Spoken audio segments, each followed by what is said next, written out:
Good evening and welcome to tonight's City of Burnside Council meeting on May the 20th, 2025. Please stand if you are able and remain silent during the acknowledgements. We acknowledge that the land we meet on today is the traditional land of the Kaurna people and that we respect their spiritual relationship with their country. We also acknowledge the Kaurna people as the original custodians of the Adelaide region and that their cultural heritage beliefs are still important to the Kaurna people today. And we welcome other First Nations people to our meeting. On behalf of the City of Burnside, I gratefully acknowledge and pay respect to all those who sacrifice their lives for this country and its people. We also consider in our thoughts all those who today are being affected by war around the globe, and especially those in Ukraine and the Middle East. We seek guidance in our debate as we make decisions that will impact on the lives of all who reside, study, work in or visit the City of Burnside. Grant us wisdom as we serve our community. Please be seated. Just some final reminders before we start the agenda. Make your questions clear and succinct, please. Wait until I call you to speak according to the cue on my screen. Please turn off your microphone when you have finished speaking, and show respect for the speaker by listening to what is being said and refrain from talking over them. I also want to remind you of our behaviour standards with regard to your manner of debate. Now to the agenda. There's much to get through tonight, and especially one confidential item that must be dealt with tonight.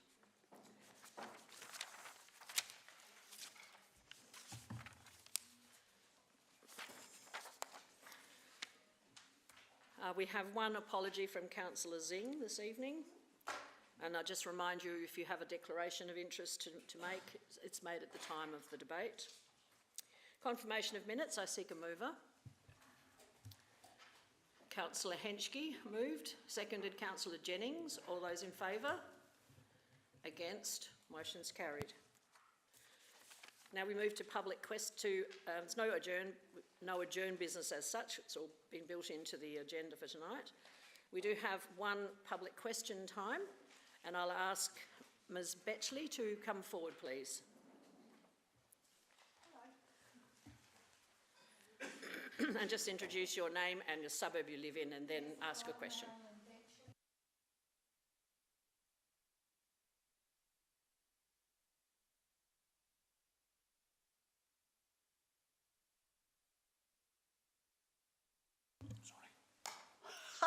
Okay, thanks.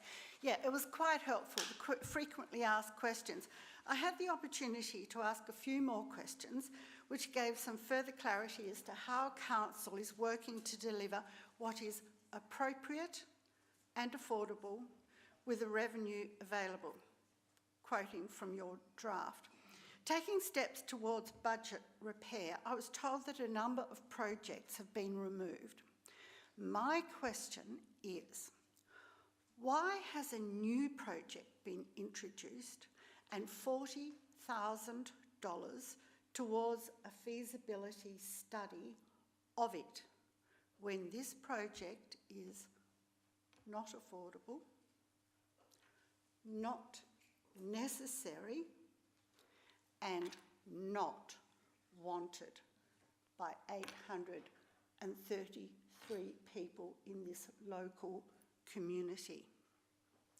I refer to the Wheel Park at Linden Avenue Reserve. Thank you.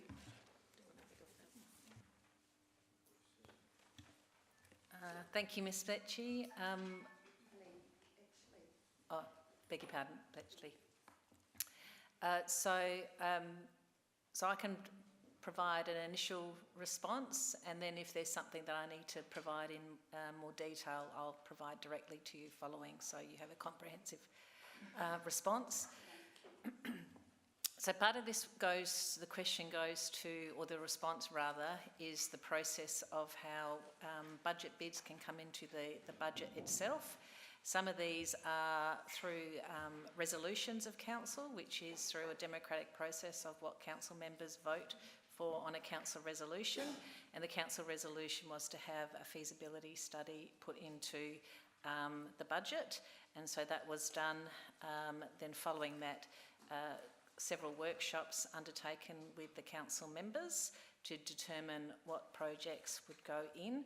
Workshops are not decision-making fora, so it's an indication of support and priorities. So they are put into a draft budget, then which goes to comes to council for a decision, and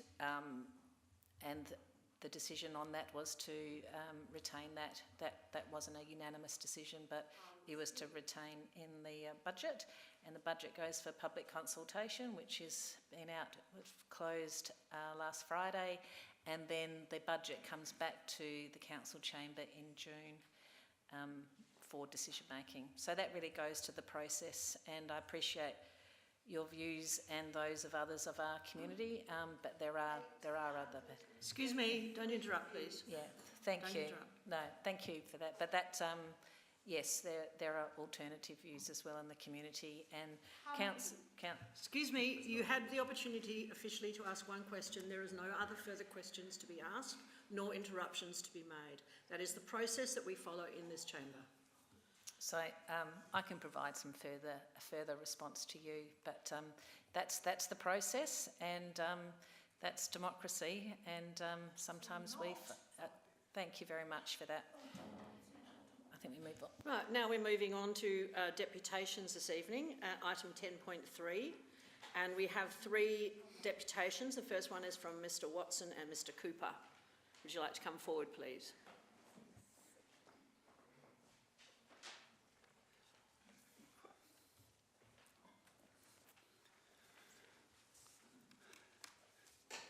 Good evening, Mayor Monso and councillors.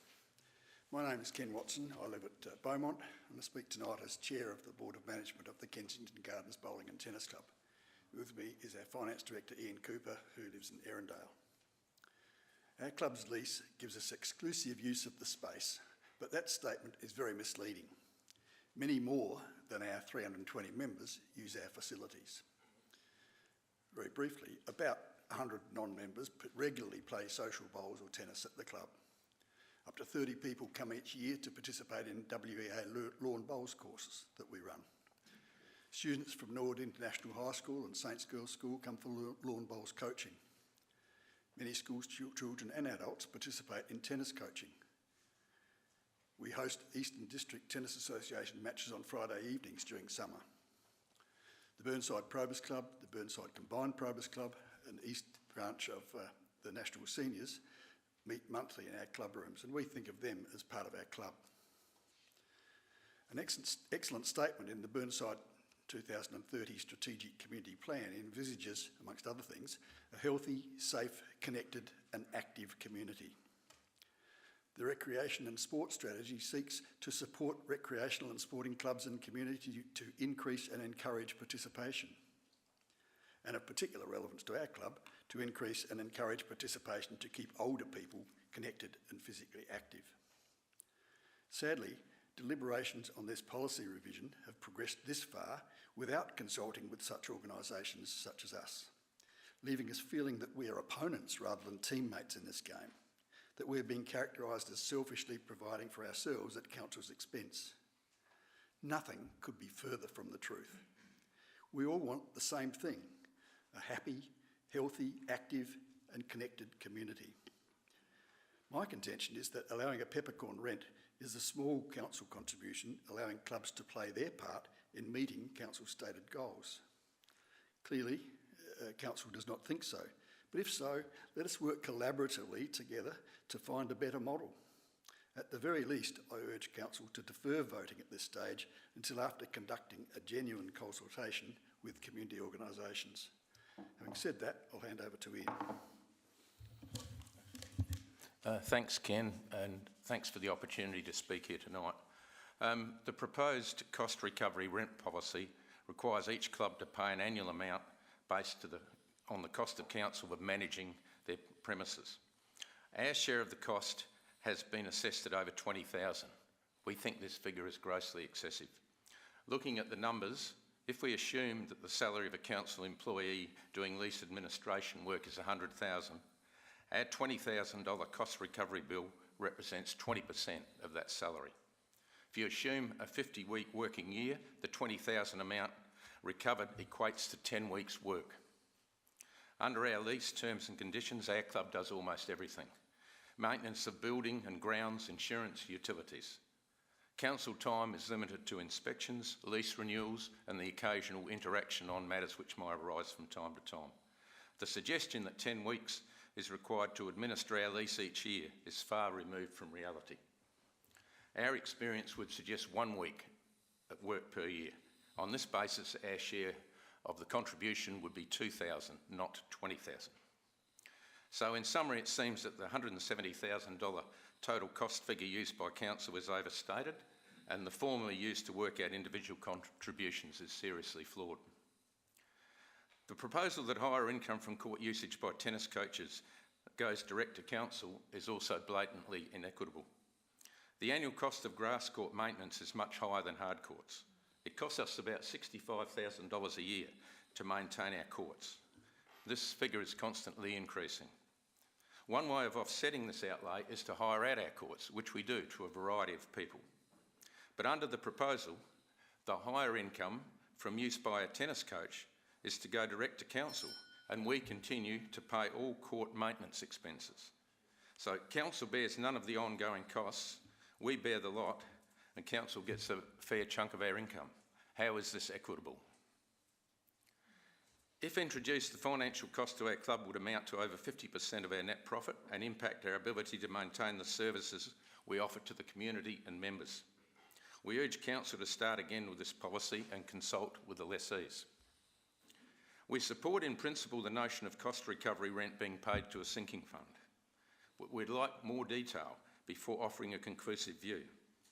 Now, in particular, where will the funds be invested?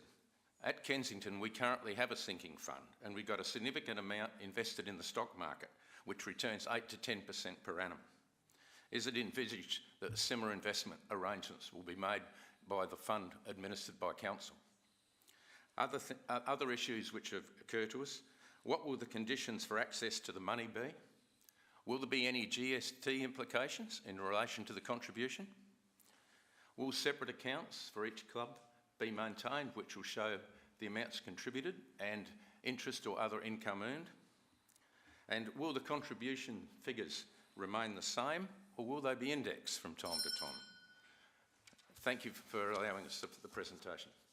Thank you. I'll just ask you to remain and see if there are any questions from councillors. Councillor Harvey. Thank you, Mayor. Thank you very much for coming in this evening and your presentation. I just have a question. Do you charge coaches court hire? Yes, we do. And is there any way that you could slightly increase that charge to cover any costs? We could increase it, but the coaches are trying to run a business and they're competitive with other coaches around the district. So there is a market for coaching, and that market has to take into account the relative amounts of court hire. Okay, thank you. I have one more question, that's okay. Do you or a coach operate a tennis pro shop within the club? There's a corner set aside in the club for our coach to display things which he sells through his online shop. Now, our coach, Dane, just to put this in perspective, he coaches at about 7 different venues, 7 different schools around in the Burnside and other council areas. The time spent by him at the club is limited, and 95% of the time he is at the club, he is coaching, he's on the court.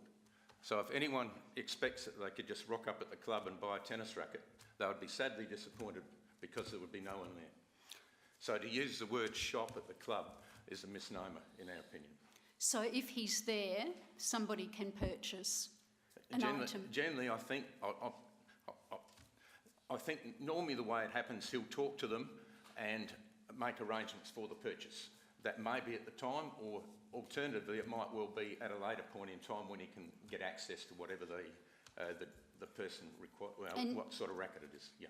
Thank you. And does he use the premises for warehousing his stock?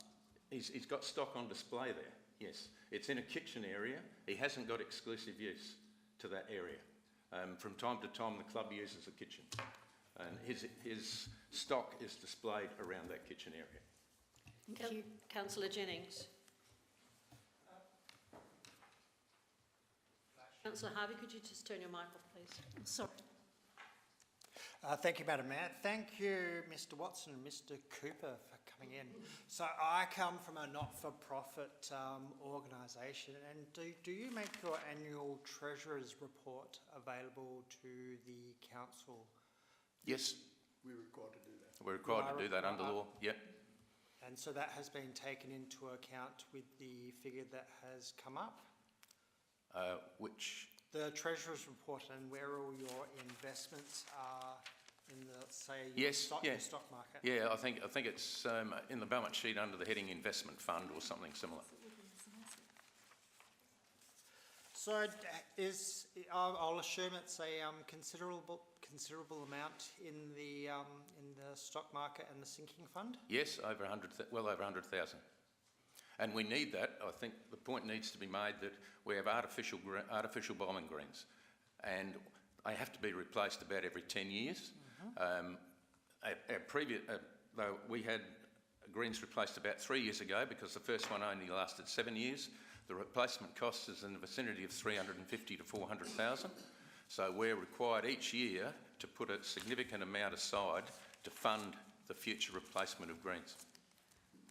I would add to that fund is not only for those greens, Yeah. it's also for the future, what's the word? Capital outlays, capital development. on the building and so on. Yeah. We obviously need to be putting money away for the future development of the clubhouse and other aspects. Yeah. We're looking to upgrade our kitchen, our bowls, toilet and change area at the moment, and there'll be some funds from the club funds will be required to do that. And you'll also be in touch with the state government to just go and ask if they can help out as well? Yes. Excellent. Yeah. Thank you very much. Councillor Hallett. Thank you. Mr Watson and Mr Cooper, thank you for your time, and thank you for your commitment to health and wellbeing for our community and the club's commitment to health and wellbeing. I just have one question, and that is in regard to what the coach pays the club for court hire, is that more or less per hour than what council charges? Than what, sorry? Than what council charges for court hire? Sorry, then what? Who charges the court? Council. Our council. Yes. Or member of the public who I think has to pay to hire a court. In round figures, he pays about $10 an hour, which I think is equivalent to council charges. I'm not totally familiar with council charges. Thank you. That's what I wanted to know. Councillor Turnbull. Councillor Hallett, can you turn your mic off, please? Thank you very much. I've just got one question, please. How much do people pay for tennis coaching? How much an hour in your setup? I don't know. $30 odd. Right. In the 30s, I'm not sure the exact figure because that's arrangement between the coach and his people who want coaching. So that makes it their business, right? Thank you. That's his business, exactly. Councillor Harvey. Thank you, Mayor. Sorry, one more question which I didn't get to ask before. I'm just interested, do you charge the coach rent on the space that he uses for the pro shop? No, we don't. You don't? No. Thank you. Next one is Councillor Henschke. Good evening, Mr Cooper and Ian. Thank you very much, and I agree with councillors and your contribution to the community, which is fantastic. There've been a lot of questions tonight, and it's obvious that the more we engage with the clubs, the better it's going to be for everyone. So it's been a surprise for you that there's been a lack of engagement about this. We were shocked. You were shocked, to be right? quite frank. Yeah, and you've had a long connection with the council, and it's clear. We've had interactions with council staff where we were aware that something was happening, right? but that was the extent of our knowledge. Right. And that was, we find that rather disappointing. That there was no, well, not to any of our knowledge, that there was no communication with members of our committee, etc., about you know, what might happen and what the options were and what was being considered. Thank you. Thank you both very much for coming in and speaking to the council tonight. So thank you. Thank you for the opportunity.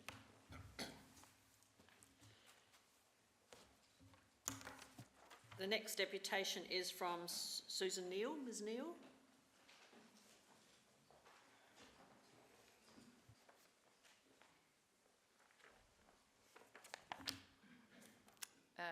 Thank you, Your Worship. My name's Susan Neal and I live in Toorak Gardens, and I'm here tonight on behalf of the Toorak Burnside Bowling Club as their board secretary. So thank you for this opportunity to talk. I've actually already emailed you all last week when I heard about these proposed policy changes for the first time, and I tried to describe what our club is about. It's a community club. It's not a members-only club. We offer services and facilities that promote healthy ageing, inclusivity, and we address social isolation, all of which are council objectives. And a lot of us are local residents, a few of us are not. Some walk across Kensington Road from Norwood to drink at our bowls club. Some travel a long way to bowl on our exceptional grass greens. And for many, it's become a family, and the volunteering gives them a sense of purpose, especially as they grow older. What I really want to talk about tonight is our business model, which has evolved over time. In 2003, we were financially in trouble, like a lot of bowls clubs in the area. Marriotteville Bowling Club sold their land to developers and merged with another club. Our local residents weren't keen on us pursuing that option, and the council was interested in buying the land to keep the much needed open green space in the area. We sold to the council for a discounted price. The agreement was $100,000 up front and then $53,000 each year over the next 15 years. So interest-free vendor finance. The agreement was that we were responsible for all the costs, maintaining the club rooms, the greens, any improvements, insurance, utilities, everything. We still are. And the council committed to charging us a peppercorn rent of $1.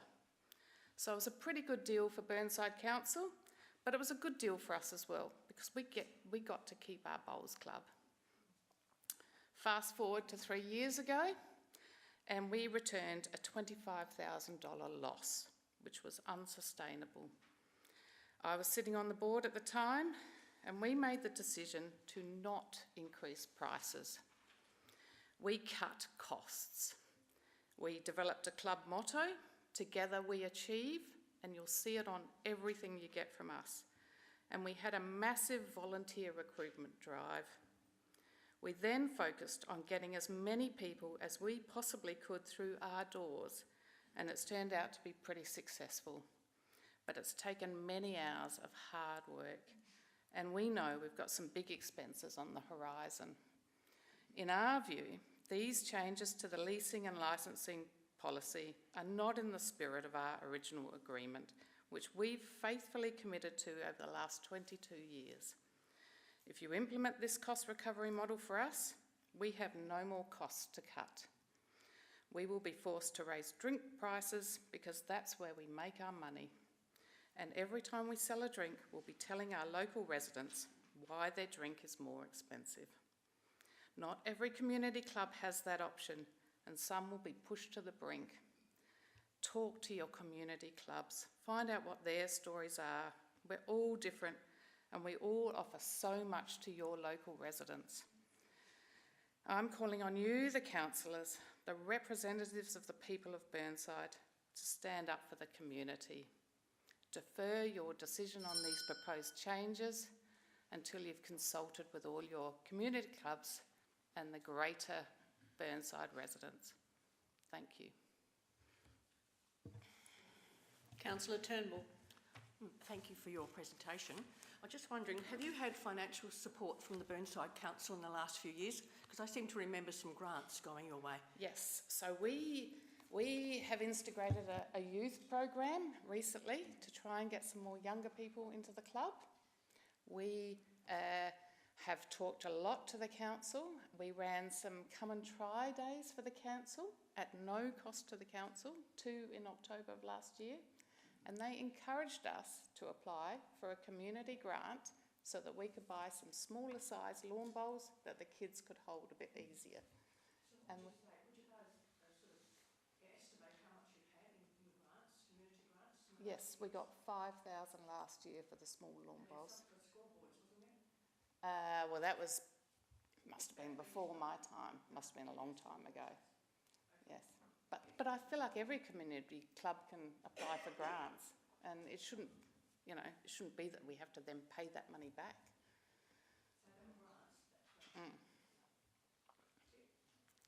If there are no further questions, no, yes, there are now. Councillor Jennings. Thank you very much, Susan, for coming in. As the club secretary for the South Australian Roadrunners, I know what an enjoyable job it is being a club secretary. It doesn't stop. It's another email. So you're actively seeking grants from federal, state, council when they become available? Just Yes, doing all that you can, reading the paper? We got a federal, last year we also got a small federal government volunteer grant. We got we bought some new gardening equipment for our Tiger Patrol, who are all older men, and it was too heavy to lift the petrol equipment, so that was funded from the federal government. And we need to replace our ageing light poles, which were second-hand when we got them. And we've had quotes of up to 300,000, and we have applied for a federal government infrastructure grant to fund half of that, but we don't know the outcome yet.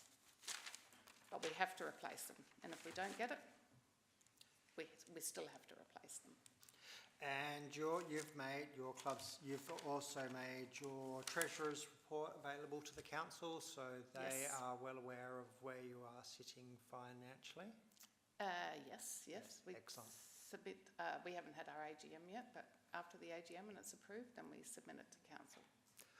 I've got the feeling no one's going to put their hand up for the secretary job, so it's a good one.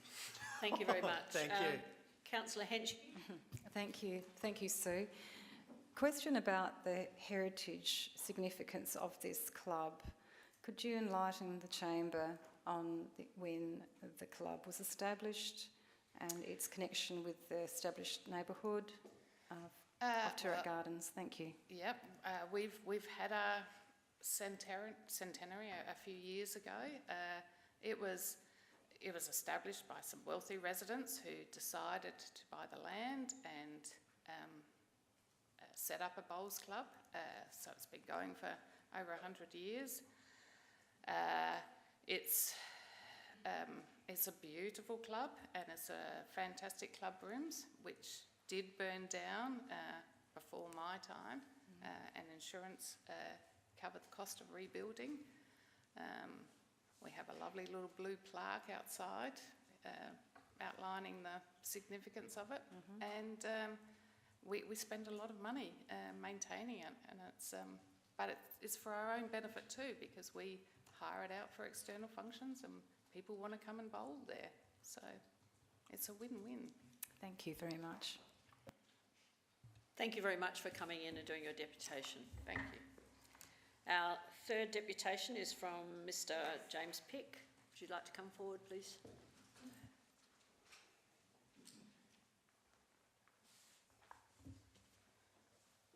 Good evening, everyone.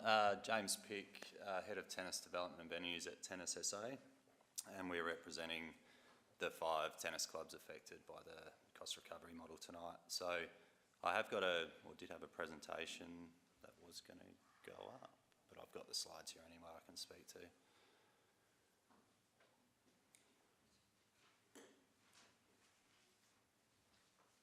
Okay, perfect.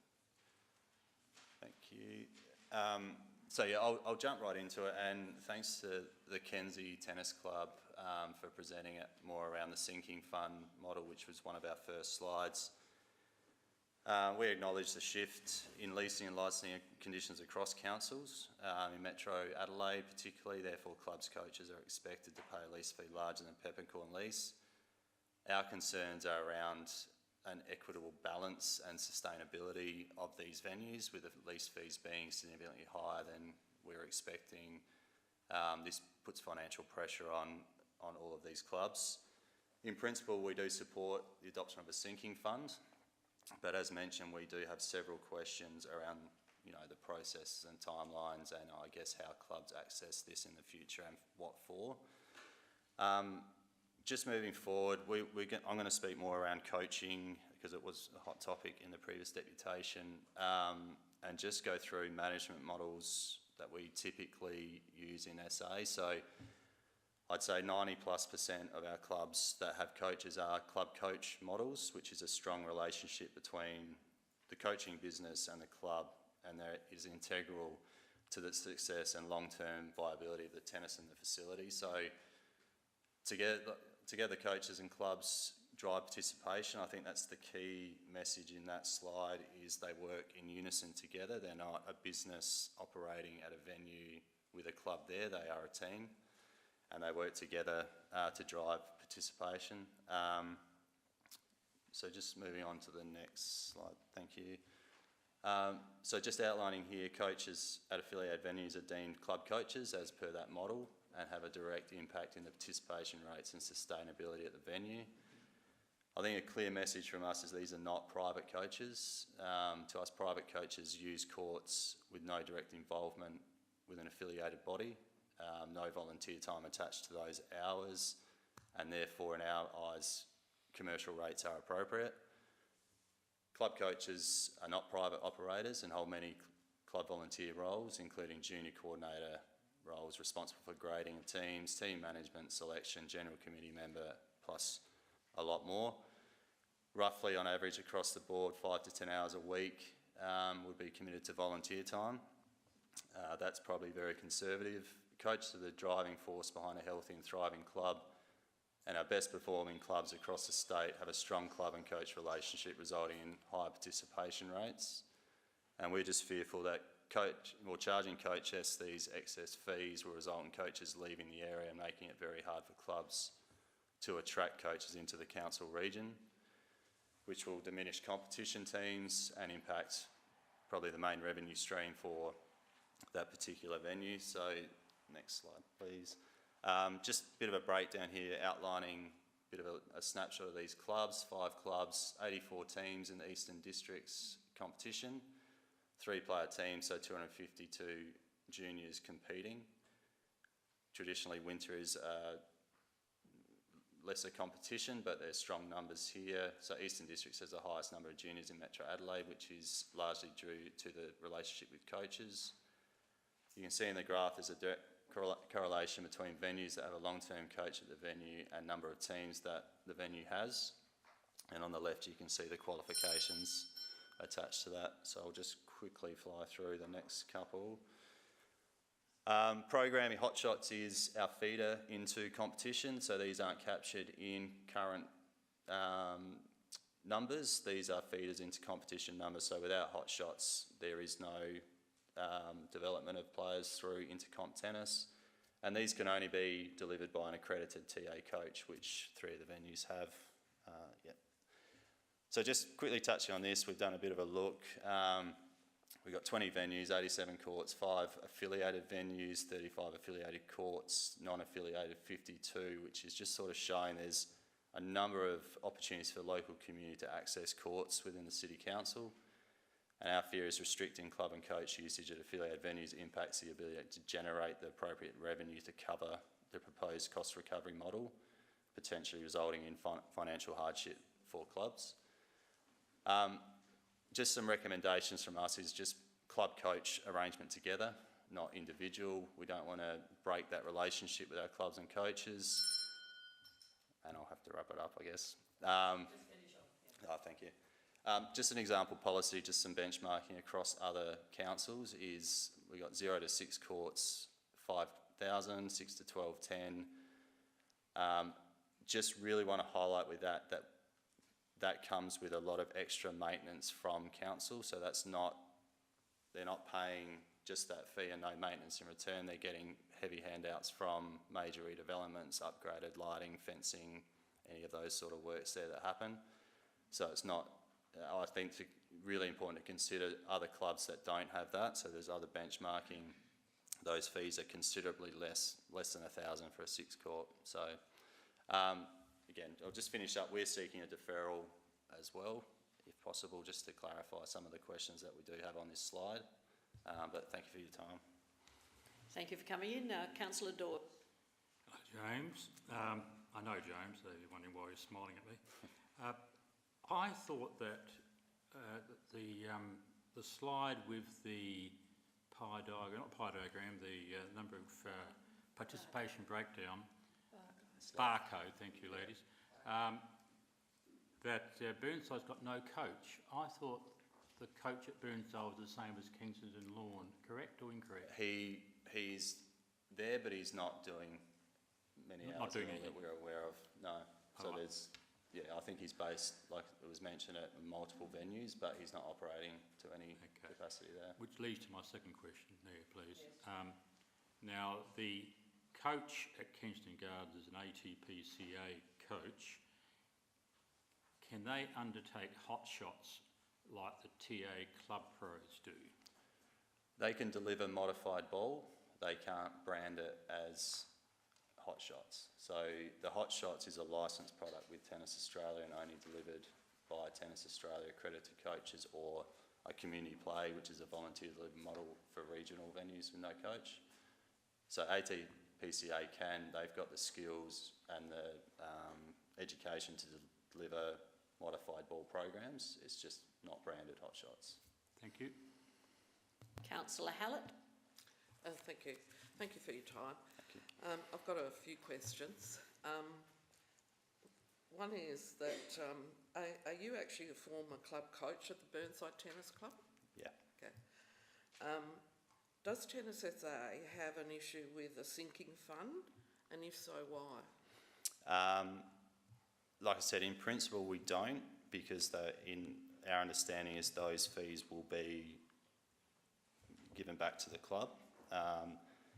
The concerns we have is around where those funds will go, and we've seen this in another council where clubs are forced to pay a fee into a sinking fund. It's into a complete pool of money which is up against other competing sports and I guess other venues. So the money they're paying is not going to their club. So they're paying high rates and they're not receiving that. So that would be our concern. It's just some of the, I guess, clearing up some of those issues there around where those funds are going. If they are going back to the club directly, that we don't really have an issue with that sinking fund at all. And are you... you've had two and I've been to... I'll come back to you. I've got one more from Councillor Harvey and then I'll come back to you. If I didn't have that name on the sheet, I would have let you go, but... Thank you, Mayor. Thank you very much for coming in this evening. My question is, does Tennis SA think it is fair to council who own the courts, fair to club members who pay a membership fee, and fair to the community whose rates subsidise the courts, for club coaches to continue to be able to monopolise the club courts, with club coaches paying no court hire fee to council? To answer the question, again, I think it's the model that is put forward and the relationship that the club and the coach have. If they are purely dollar driven and they don't give any time back to the club, most of the clubs that we are aware of, coaches are contributing something, and that dollar figure is determined between them and the club based on their commitment and involvement to the club and growing the club. So, yeah, I do think it's fair if the coach is wearing a volunteer hat and doing, you know, the team management for, I think Glenunga's got 42 teams. That's a lot of, 5 to 10 hours isn't cutting that. They're not getting paid for that. And they're doing that to put these players on the team. And generally with tennis, compared to a number of other sports is those membership fees that members pay are considerably less than others, because then if they want further coaching from the club, then they pay that to the coach. So it's not like a footy model where all the fees go to the club and they pay a coach directly. It's very different. But to answer your question, yes, in most circumstances I do think it's a reasonable model if the coach is giving back to the community. But in other cases where they're not, and they don't have that volunteer hat and don't put the club first, then I think it's an issue. Councillor Wilkins. Thank you, Mayor. Thank you for coming in. Okay. I just want to say thank you to the coaches at Kensington Tennis Club. I'm a grandmother of 6 and they have had coaching and it's been valued, they've enjoyed it, and the volunteer extra time that coaches give to youngsters is to be commended. Thank you. Thank you. Councillor Turnbull. Sorry, no, Councillor Hallett. Thank you. Just another question in regard to monopolising of the private businesses, monopolising public facilities. Are you aware that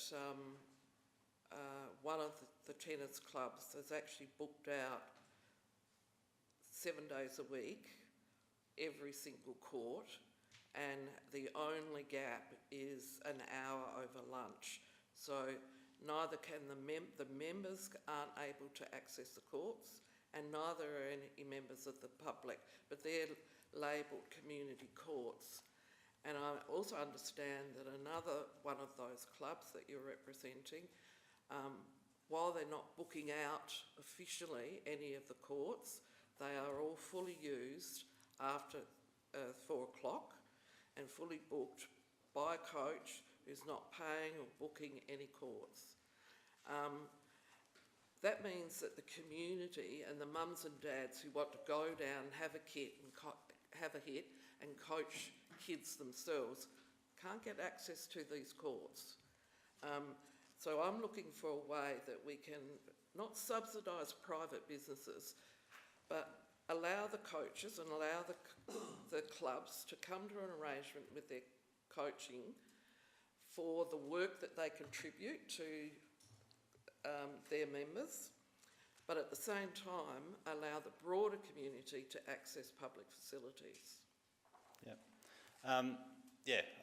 Thanks for your question. I wasn't aware that they were booking courts out fully. My understanding is the way the models and clubs work is that they book club programming and coaching programming, and where we're seeing obviously some of the models working really well, community can access those courts outside of those times. I guess it comes back to the issue that we have with this cost recovery model, where with these excess fees, the clubs need further time to generate the revenue to pay that cost recovery model. So I think that's where that balance is finding, well, what's affordable so that the clubs can get the appropriate funds to cover their fees, and then what is available to community after that. Because if they're providing all this time for community use, which I think is really important, we don't want to see that not happen, because we want everyone playing tennis and playing sport, but then the club needs to find the funds to cover their costs. And I think that's where we need to spend more time on this, just to work on that balance to find the appropriate figures. Good, thank you. Mike, please. Councillor Hedgkey. And Councillor Turnbull, did you decide you're off? Okay. All right, thank you very much for all of that. And actually my question was, you pretty much answered my question, because my question was going to be, do you think if with engagement, the release at the club could detail, things such as making courts available for the public, so there's a balance. Yeah. Would that be normally in a lease? Have you seen that sort of detail? Yeah, and that's where we see the best relationships work. I think when both parties are understanding of what their responsibilities and what their duties are, and there's that negotiation, because there's certain times where a club might not have any opportunity to use the club all the courts on a Sunday afternoon, so they might have program in the morning and then negotiate that under afternoon is for community access. Like normally with coaching and programming, courts are free and open from the morning through to 2 to 3 o'clock in the afternoon, and that's when the peak times happen at the club. So there's definitely a lot of opportunities to find that, again, I'll say that balance of, you know, keeping local residents happy, but also keeping the club sustainable. So Great, thank you. thank you. Councillor Jennings? Thank you, James, for coming in. Hoping you can make your slideshow available for us. Yeah. Thank you. Yeah, of course. No, well, I've just been. No, the question's been answered. I just thank you. I did send a copy of this to you this afternoon. All right, thank you very much. Thank you. And thank you to all the deputies for coming in this evening. Thank you. Right, now I will go, sorry I didn't have my microphone on, so for those at home I'll just repeat my thanks to the deputies. Now I'll go through the reports and find out whether you wish to what you wish to withdraw. Councillor Hallett. I was going to suggest that we move the two confidential items to the beginning of the agenda because they've both got deadlines that need to be met. I'm going to go through the reports first, all right? And then if you want to raise that again, but I think we need to go through the reports first because we'll then have a better idea of how many we are going to have to be debating and how many we are going to go through more quickly, all right? So first one is 11.1. Councillor Davey. Thank you. Regional subsidiaries. I seek a mover. Councillor Cornish, thank you. Seconded by Councillor Turnbull. All those in favour? Against? Carried. Finance Policies Review. Councillor Jones. Advocacy Plan. Councillor Henschke. Appointment of independent members of CAP. Councillor Davey. Draft Youth Action Plan. I seek a mover. Councillor Cornish, thank you. Seconded by Councillor Henschke. All those in favour?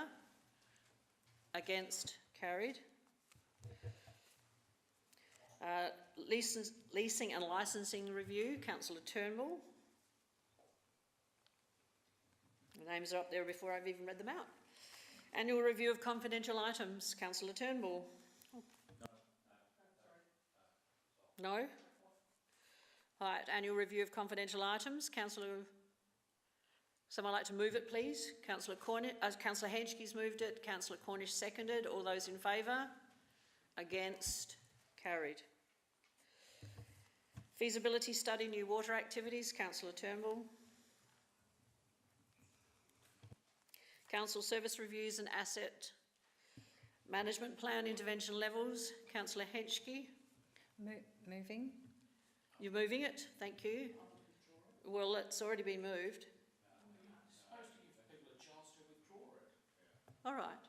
Thank you very much, Mr. Jones. Councillor Jones. Apologies. All right. So Councillor Davey wishes to withdraw it. Thank you. Finance End of Month Report. Councillor Cornish, are you moving it? Thank you. Seconded by Councillor Hallett. All those in favour? Against? Carried. Minutes of the Audit and Risk Committee. I seek a mover. Councillor Jennings. Seconded by Councillor Cornish. All those in favour? Against? Carried. Mayor's Activity Report. Councillor Henschke, you moving it? Seconded by Councillor Jones, I mean? No? So you wish to withdraw it? I don't wish to withdraw it, but I think people should be given the chance to withdraw it before people press the button to move it. Okay.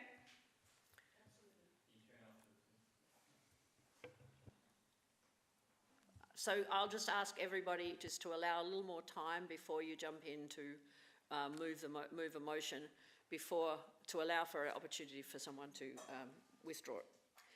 So, minutes of the Audit and Risk Committee. That's been done. Mayor's activity report. Does anyone wish to withdraw it? No. Then I seek a mover. Councillor Dawes, thank you. Seconded by Councillor Cornish. All those in favour? Against? Carried. Chief Executive report. Councillor Davey, you're withdrawing? Thank you. Right, then I think we'll go back. I think we'll see how we go with time. I am aware that we'll need to move at least one of those confidential reports earlier, so I'll use the time it takes to get us through till the first break to determine whether or not at what point we need to bring it forward. I do take your point about it though. Right, now we'll go back to third quarter. Councillor Davey. Thank you, Mayor. I move in accordance with the recommendation. And I just had a couple of questions, which I haven't had a chance to ask. On page 33, there are some employee costs, and I just need some clarification about vacancies, significant savings due to vacancies in the depot employees, and there's also an overspend in parks maintenance of 31,000K, and some customer experience temps. So I just wondered. Can we just do them one at a time? Because okay. You had about 3 there, so they were only just getting their computers ready. So we'd tackle the first one, which was page 33. What was the item, Councillor Davey? It's the 123,000 in reduction in depot employees costs due to vacancies.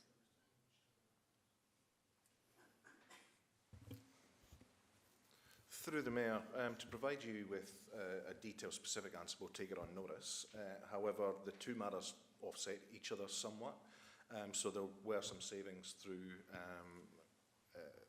time to recruit some positions, but they've been offset by an increase in contractors to undertake some of that work. Plus there was an increase in the tree maintenance of the pool recently, which Council were aware of. With respect to the detail part of that, I'll have to take it on notice. And just a follow-up question, how many vacancies did we have in the depot?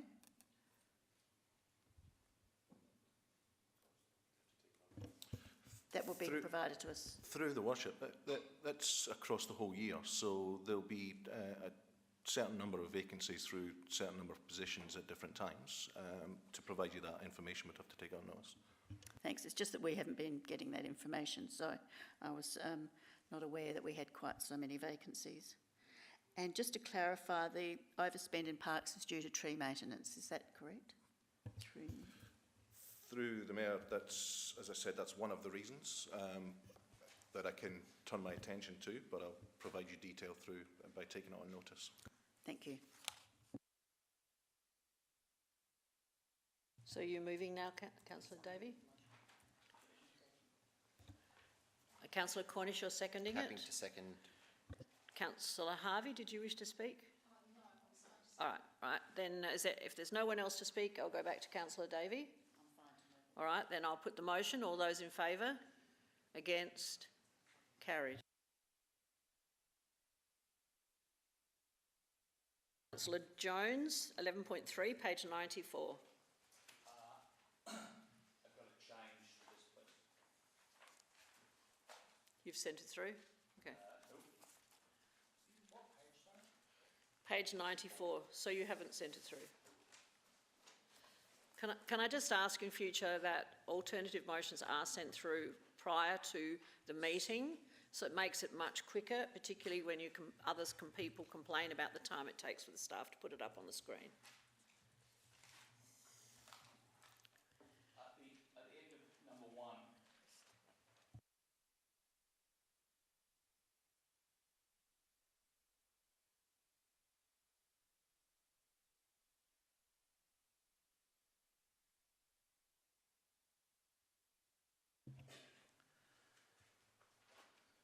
Subject to reducing the net financial liabilities ratio target maximum to 50%.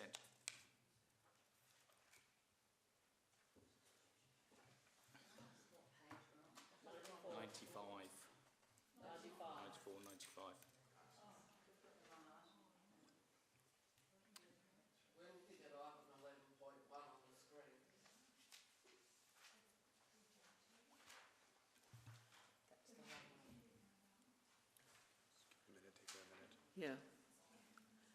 this is why it takes some time, because we've got to change this, if it's provided to us beforehand, we don't lose this time. Some of us work for a living.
Is that right now, Councillor Jones?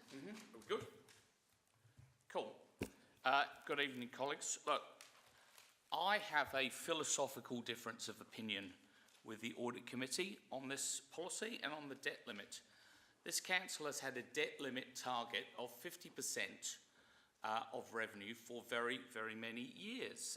And look, I think 50% is high, and increasing it to 60% sends a terrible message.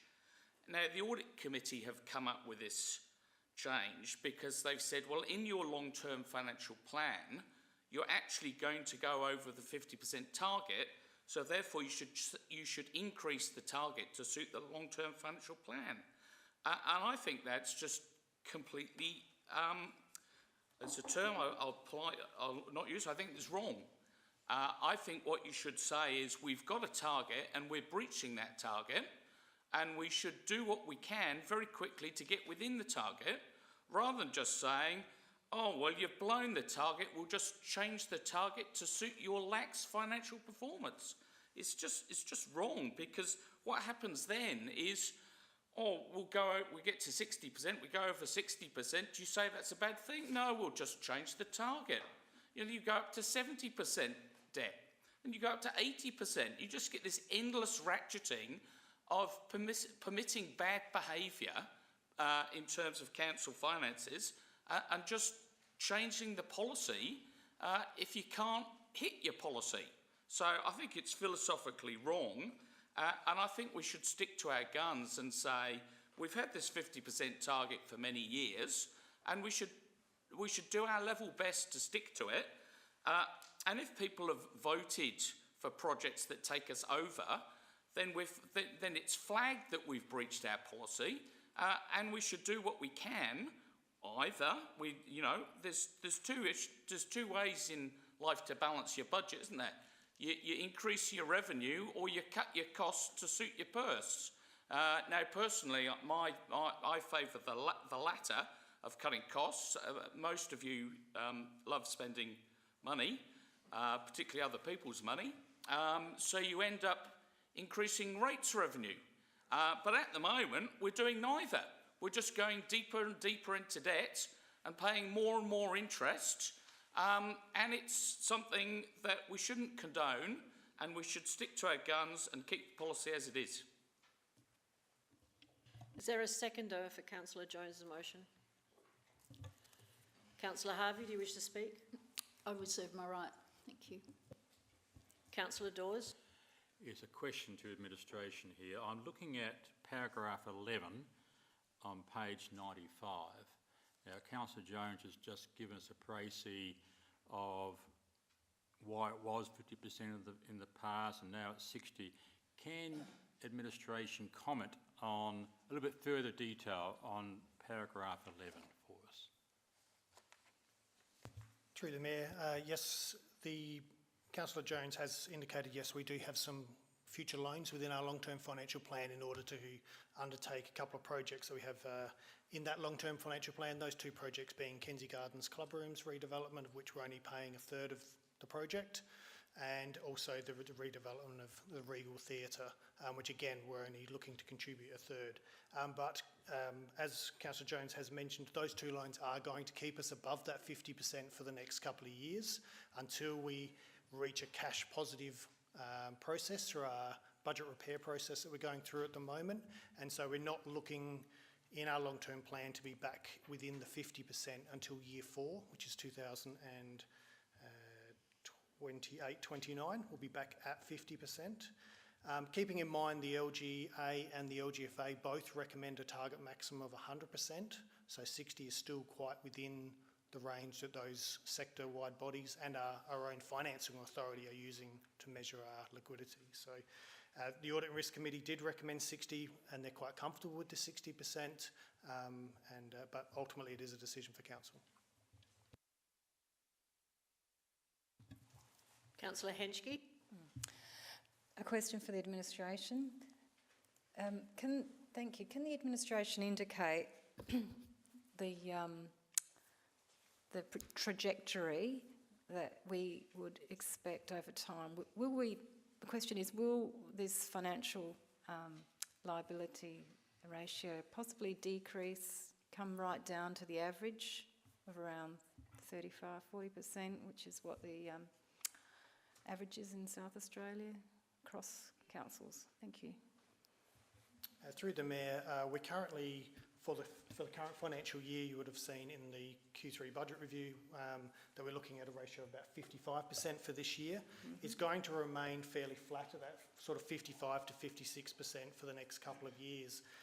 As I mentioned in my previous answer, with that positive cash flow following our budget repair process, we will start to see that coming down, and we'll actually be in a negative, which means we actually have more cash in the bank than debt by the time we reach year 10. So it is coming down quite considerably once we get to that midpoint of the long-term plan. Thank you. Councillor Corn. Thank you, Worship. Just a quick question, if I could. Do you guys know, like, for instance, what Norwood's ratio would be?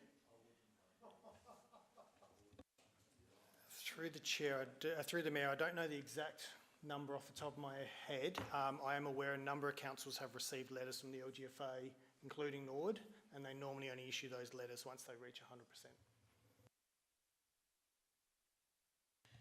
Any further questions or comments?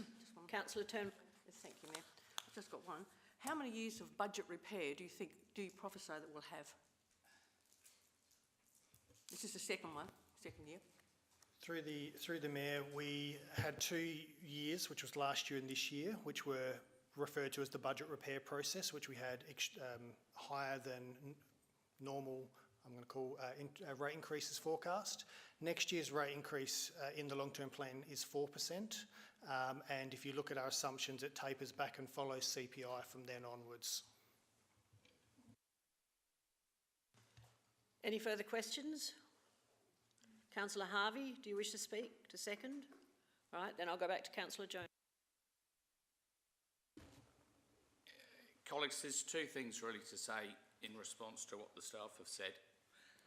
The first is, if you make the target ratio 60%, you won't be bringing it back below 50% because you say, well, the target's 60%. We don't need to bring it back below 50%. So once you've increased it to 60%, that's the rod you're making for your own back. The second thing is, this concept that we're going to get to zero debt in 10 years is based on heroic assumptions about new capital spending. And I can go back to when I started on council. They said, you know, look at long-term financial plan, in 10 years' time, we'll be back to zero debt. Well, 6 years in, we're nowhere near getting to zero debt. In fact, we're still 10 years away from getting to zero debt. And my bet is, in 5 years' time, we'll still be 10 years away from getting zero debt because we will always find new things to spend on. And look, we've got here's things that aren't in the long-term financial plan. We've got spending on Glenunga Oval. We've got new club rooms at Glenunga Oval. We've got the Marriotttville Master Plan. We've got whatever other things people have dreamt up. we've got the RSL, we've got the Burnside Lions, we've got Kensington Lawn Tennis and Bowls Club have got a proposal for their building. So there's all these projects sitting out there in the long-term financial plan that as soon as people come to us, we'll say, that sounds great for our community, let's go and spend millions of dollars, and I bet you now, and I'll take a bet from anyone, we will not have zero debt in 10 years' time. So that's why we need to keep a lid on things, because otherwise we'll steadily creep up, and people say, oh, but the LGA says you can have 100% debt. Well, that might be nice if you're on Kapringa and you're getting lots of new housing estates that you're having to invest in new roads and footpaths for, but we are a very old established area in Burnside. We do not need to have 100% debt. We should have much lower than it is, and we should adopt a prudent course of action in our Treasury management policy. I'll put the motion. Those in favour? Those against? Hang on a minute. I'm not sure if there was a change. Could you just do that again, please? Put your hand up if you are supporting this motion. Those against? Then I have the casting vote, and I will not support this motion because I'm on that audit committee and I heard the conversation on the audit and risk committee, and therefore I will not support this. 3 highly valued financial people on that committee. And division's been called, so those who voted in favour, please stand. Councillor Jones, Councillor Jennings, Wilkins, Turnbull and Harvey. Those against, Councillor Henschke, Councillor Cornish, Councillor Hallett, Councillor Davey, Mayor Monceau and Councillor Dawes. And the motion was lost. Now I seek someone to run the original motion, assuming that's what is required. Happy to move the original motion, Your Worship. Thank you, Councillor Cornish, seconded by Councillor Hallett. Are you accepting that, seconding Councillor Hallett? All right. Do you wish to speak, Councillor Cornish? All right. Is there anyone else who wishes to speak on this? Right, then do you wish to sum up? All right, then I'll put the motion. All those in favour of the original motion, please raise your hands. 1, 2, 3, 4, 5, 6. Those against? Right, the motion is carried. So we now move on to the next item on the agenda, which is the advocacy plan. Councillor Henschke.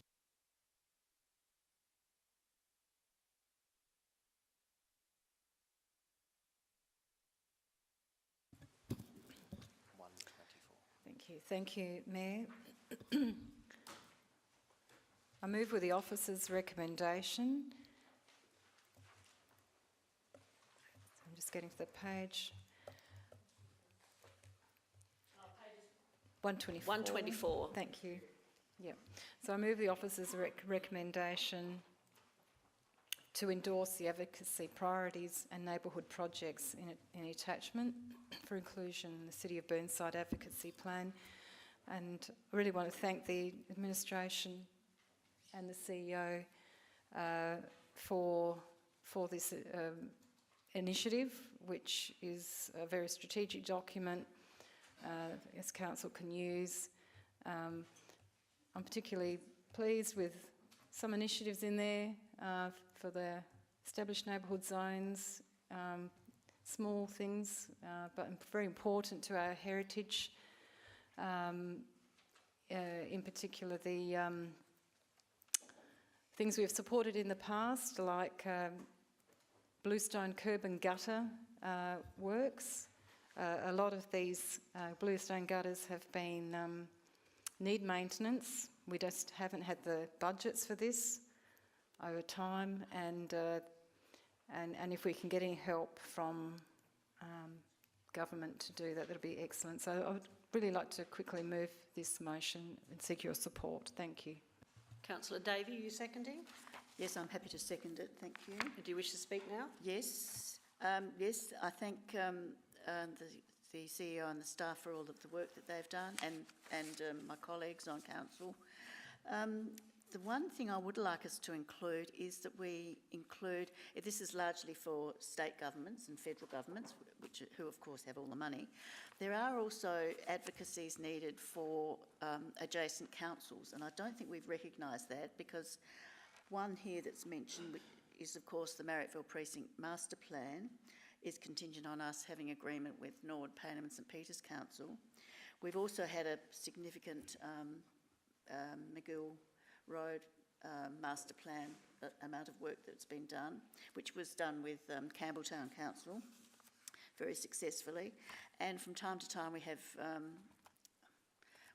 engagement with Unley on matters. So can we include somewhere in there reference to councils, adjacent councils, or even Adelaide City Council, because we do border them as well. That's a particular issue where we're attached to on our boundaries, other councils.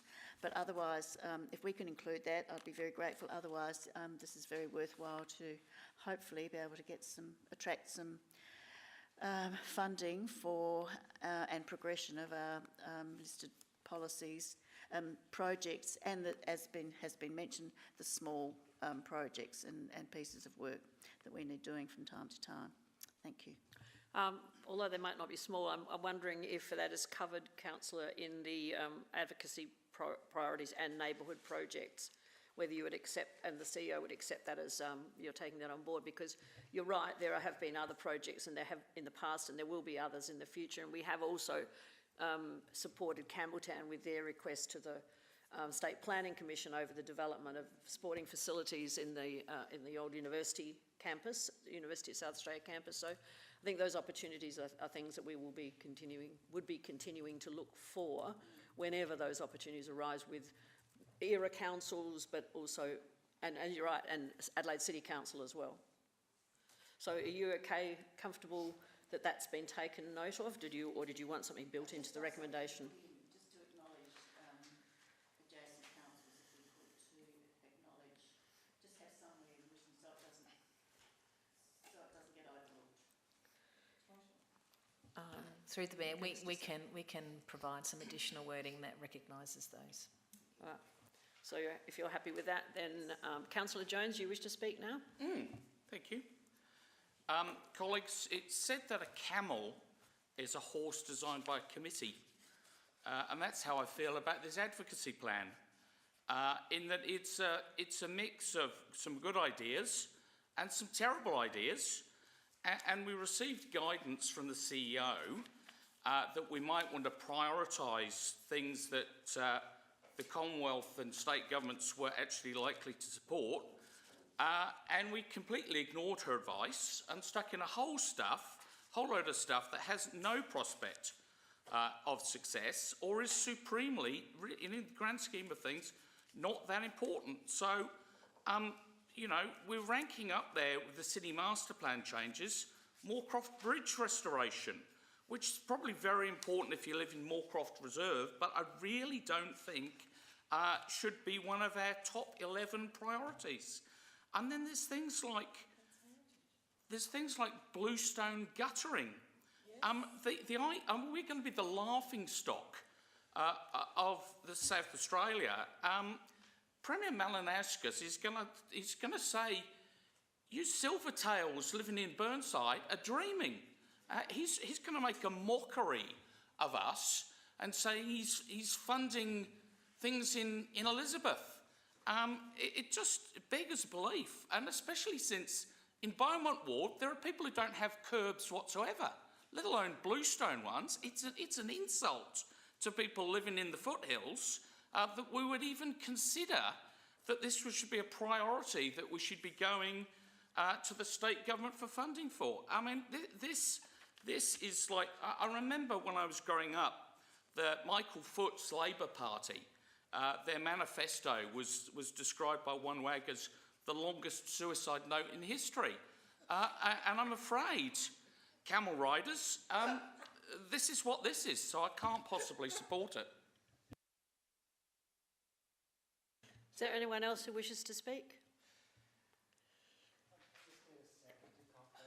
If not, I will go back to Councillor Dawes.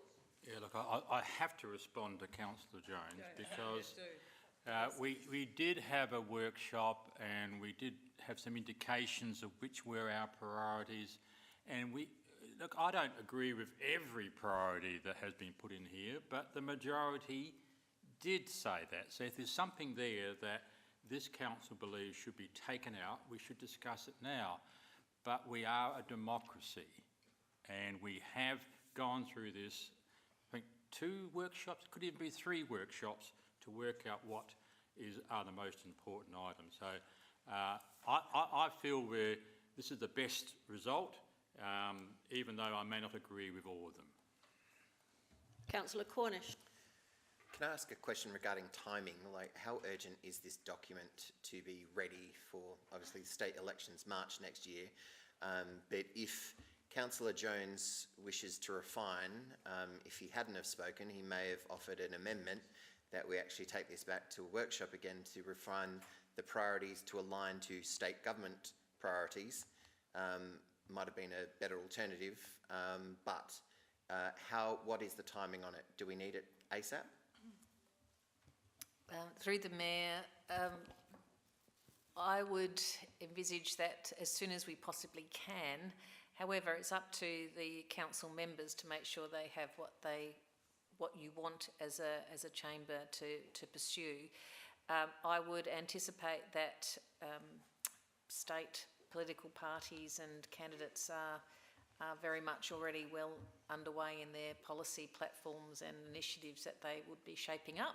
So, I would like to be able to look. I think we'd have another month maybe if the chamber wanted to undertake further refinement. But I would be quite keen to have an advocacy plan out there sooner rather than later. Can I ask a follow-up question that might be a little bit tricky for you? Sorry, Gillian. Given what Councillor Jones has said, would you recommend that we do that? Or do you think, I sort of looked at this as an Amazon wish list, that we just go and whichever party, whether it's Green or the marijuana party or whatever it is that is running, might support one thing or the other, and put that on that platform. How would you recommend that we refine this further down?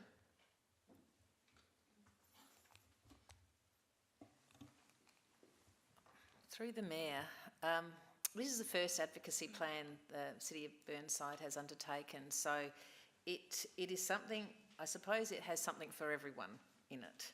And sometimes that works quite well because you may get candidates who aren't interested in some of the big items but might be interested in a neighbourhood project where they might not be getting much of their party allocation of funding, so might be able to commit to something small. So some of the smaller ones I think are fine.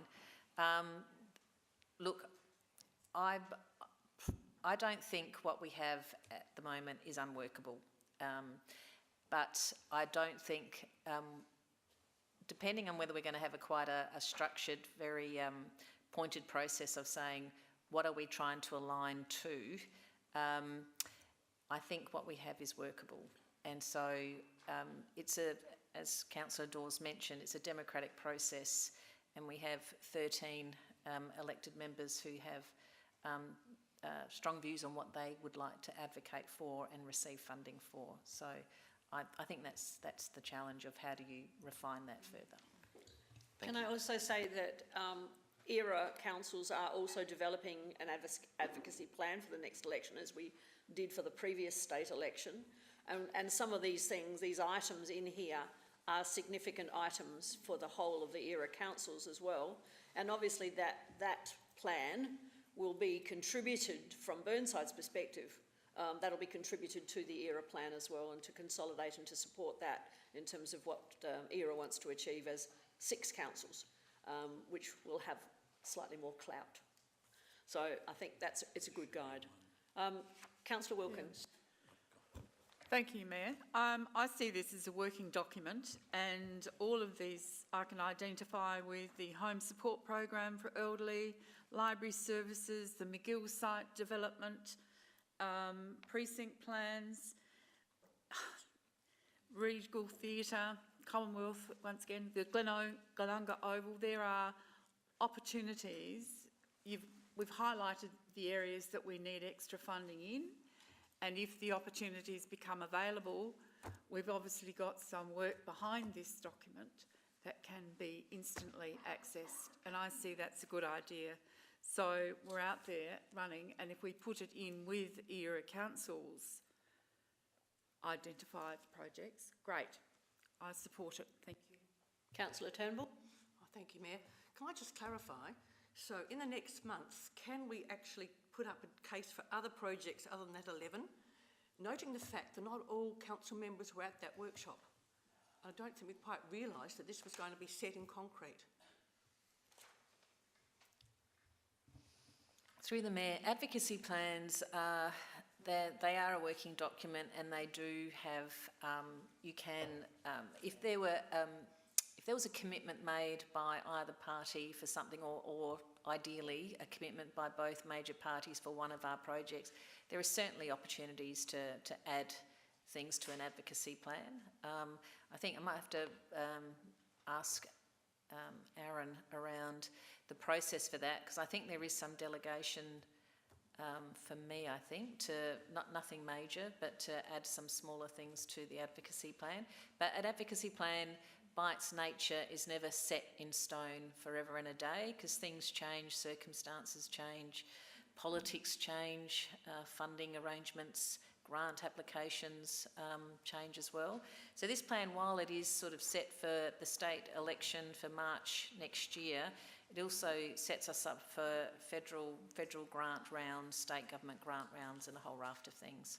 So to your answer, your question, I'd be surprised if we would be changing it within a month, but there's certainly room to actually add things down the track. So you're saying that I could put something else in and give a case to it? You're saying yes? Because there's Anzac Lookout, I think, really needs to be going in there.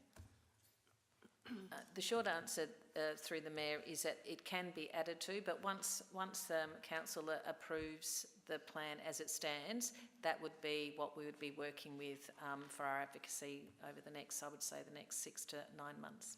Okay. Councillor Jones. Can I ask a question, please? When do we get to give our feedback on the ERA advocacy plan? Hasn't been written yet.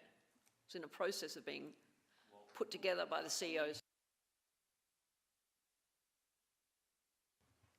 Through the Mayor, that process is only just commencing, and Mayor Hewitson from Unley Council is bringing a proposal back to the next ERA Council CEOs and Mayors meeting, but certainly we will need to get feedback from the councillors here.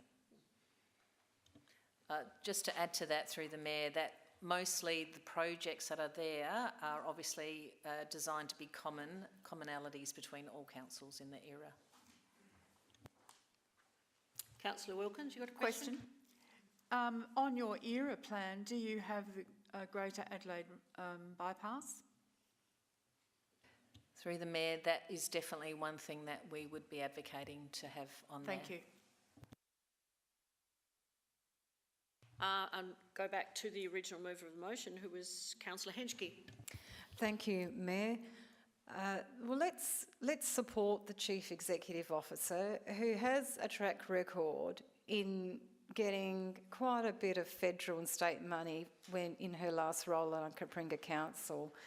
And I have faith that we've got a robust advocacy plan here. It's got priorities like a bus service improvement. So Councillor Jones, if you're out at your end of the council, you can hopefully get a bus service. I know that was on your mind at one stage. And frankly, I don't... and it's a very good balance. There's 11 priorities. Number 1 is the bus service improvement and neighbourhood projects. The Bell Yett Reserve Master Plan is up there as a neighbourhood project. It's very well balanced, and let's support the CEO to do her job, which she has done very well in elsewhere. So I implore you, let's get on with the job. I'll put the motion. All those in favour? Against? Motion's carried. Now we move to item 11.5, page 135, Councillor Davey. Appointment of independent members of CAP. Thank you, Mayor. I wish to move an alternate recommendation, and that is in relation to option 2. We've been given 2 options in relation to the 2-year term for the regular independent members. And so I would like to move for option 2, which is that Council conducts a recruitment and selection process for 2 independent members and deputy members of the Council Assessment Panel to be appointed to 2-year terms, and 2, establishes a Council Assessment Panel selection working party that consists of the Mayor, the Chief Executive Officer and 2 additional Council members appointed by the Council, and that the working party be tasked with establishing the selection criteria, shortlisting expressions of interest for the roles of the independent member and deputy independent member, conducting the interviews for the positions and making a recommendation to Council about appointments of the members. Do we not have that ready to put up as an alternate? I didn't send it in. I just assumed it would be. And that 3, we undertake a secret ballot process as identified in attachment A of this report to determine the 2 council members to be considered members of the Council Assessment Panel Selection Working Party. Through the Mayor, I believe that alternative recommendation is probably contained in paragraph 16 of the report. Yes, that's the one. They're working on it at the moment. For those of you who need to read it, is at the bottom of page 136, carrying on to page 137 of the report. It's paragraph 16. While we're doing that, I'll speak to this, if I may. I think we need to I'd like to see us test the membership. We need to test the market for availability of the best independent members available, particularly with the current batch, an increasing batch of heritage aspects of planning and development in Burnside, along with those challenges associated increasingly with historic, significant and regulated trees, which are increasingly being brought to the CAP for consideration.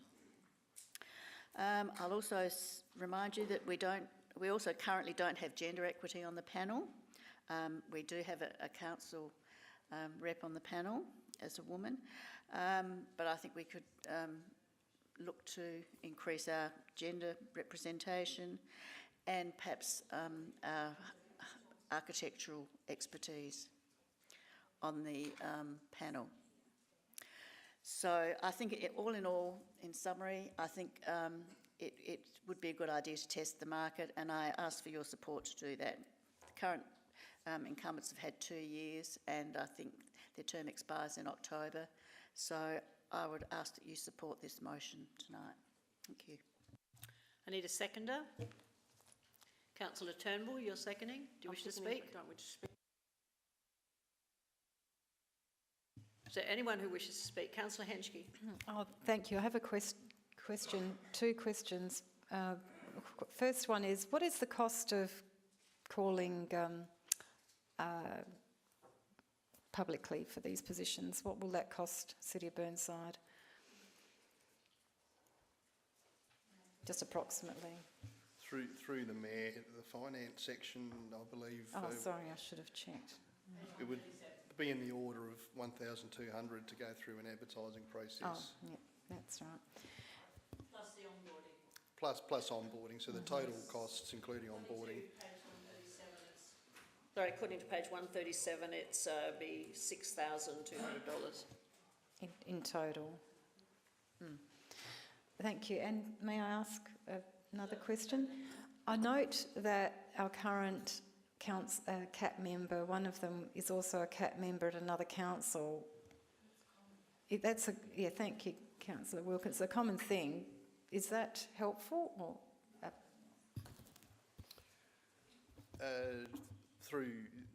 through the Mayor, it is common for the members to be members of other panels, and I guess that only increases their experience generally and their value to all panels. Councillor Jones. I agree. I'm going to support this motion. I think as a matter of principle, we appoint people for 2-year terms, and people have done a good job. But I think we should always go and test the market, just to see if we can find some people who are even better. Councillor Davey has mentioned we don't have any women on the panel. We still, other than the elected members, we still don't have any local residents on the panel. So I think for the sake of $1,200, we should go out there and see if we can find any people. And look, between us as councillors, we would probably know good people who might want to apply. So who knows? We probably have to advertise. But look, I think there are good people out there, and if the incumbents are better than the other people, then so be it. But I think we should test the market. Councillor Dawes. Yes, I'm going to support this because this CAP is the second most important body apart from us. And it's independent of council. We have one person on it, and they use test the market. We might get someone even better.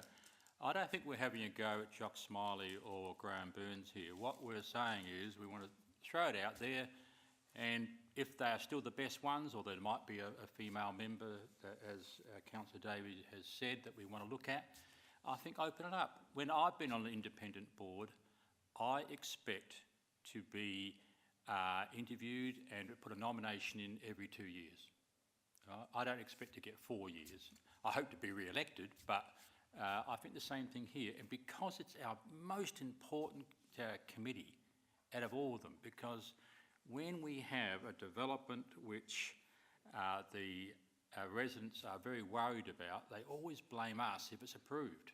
Well, it's an independent board. We have got no jurisdiction there whatsoever apart from the one member that we have, and they will try their best to give the other view. But I will support, and nothing against Jock or Graham in doing so. Councillor Cornish. Thank you, Worship. I'd like to offer a minor amendment after deputy member in 1 to have something in brackets saying with at least one female, to actually ensure that one female is actually hired and appointed to get that gender equality back on the CAP.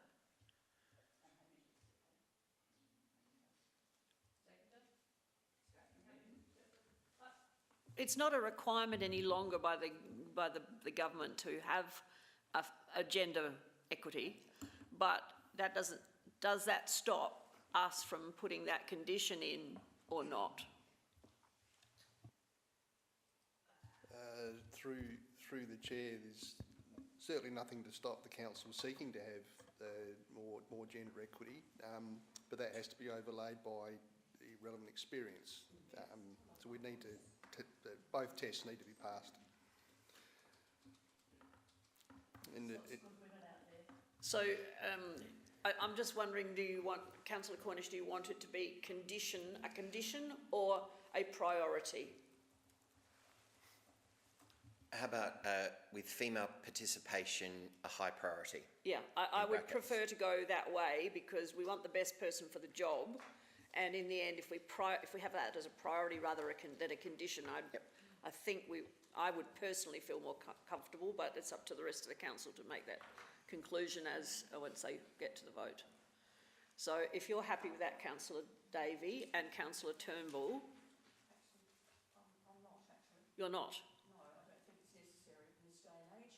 Those days are gone. The females were promoted so that they became more equitable.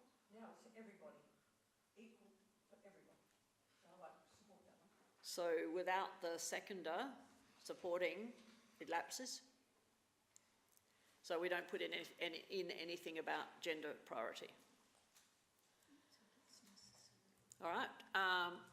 What I can do then is we can vote on 1 to 3, and then we can then do nominations and voting for number 4. All right. So, yes, I'm about to do that. Oh no, sorry, Councillor Hallett has been waiting to speak first or ask a question. Yeah, I do have a question, and it's of the administration. And I seem to recall last time when we were appointing the CAP members that there are very tight qualifications and experience guidelines set by the state. And in my comment on that is that it narrows it down to a really tight qualification pool, and so the question is, what are the qualifications? What do you have to have in order to sit on CAP? Because I don't think we're going to have too many people in Burnside with that exact qualifications. Through the Mayor, the qualifications can come from a reasonably broad range. It's not necessarily just town planners or architects, it's any person who is qualified and experienced in loosely the development industry. So that can be those it can be landscape architects, historians, or anyone who can contribute to an assessment. And while preference is often given to Burnside residents, they need not be Burnside residents if that mix can be found from a wider area. You have to be able to be registered though, don't you? Yes, through the Mayor you need to be registered as a Category 2 with the accreditation level with the state. Yeah. You have to have that before you can apply. Through the Chair, not necessarily at the time of application, but you'd need to be eligible and you'd need to obtain that accreditation prior to the meeting. And that's happened a couple of times before, where people have obtained the accreditation once they've been appointed, between that time and the first meeting. Councillor Henschke.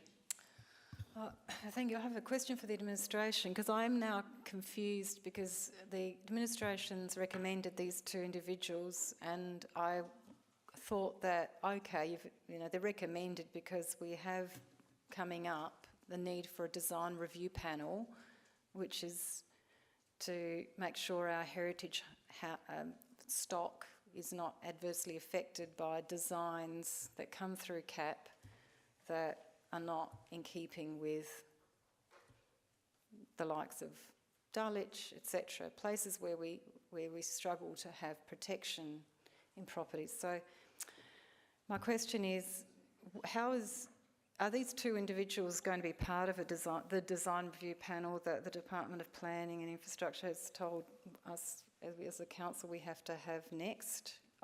How is that going to be working in with council assessment panel? Thank you. Sorry, it's a bit confusing. I am confused. Through the Mayor, we don't know. I think those 2 things need to run independently of each other for now. We're not required to participate and have a design review panel. We don't know enough about them at this stage.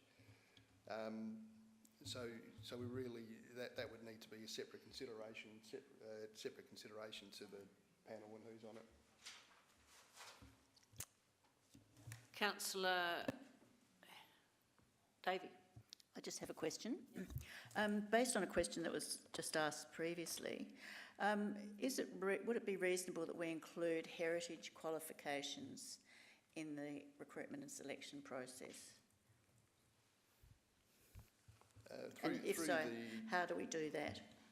Through the Mayor, we try not to tighten it down too much, because it's otherwise it's harder to obtain a panel. But what we have done in the past is included heritage experience as one of the desired experiences in the adverts. We use the advert to get that news out there.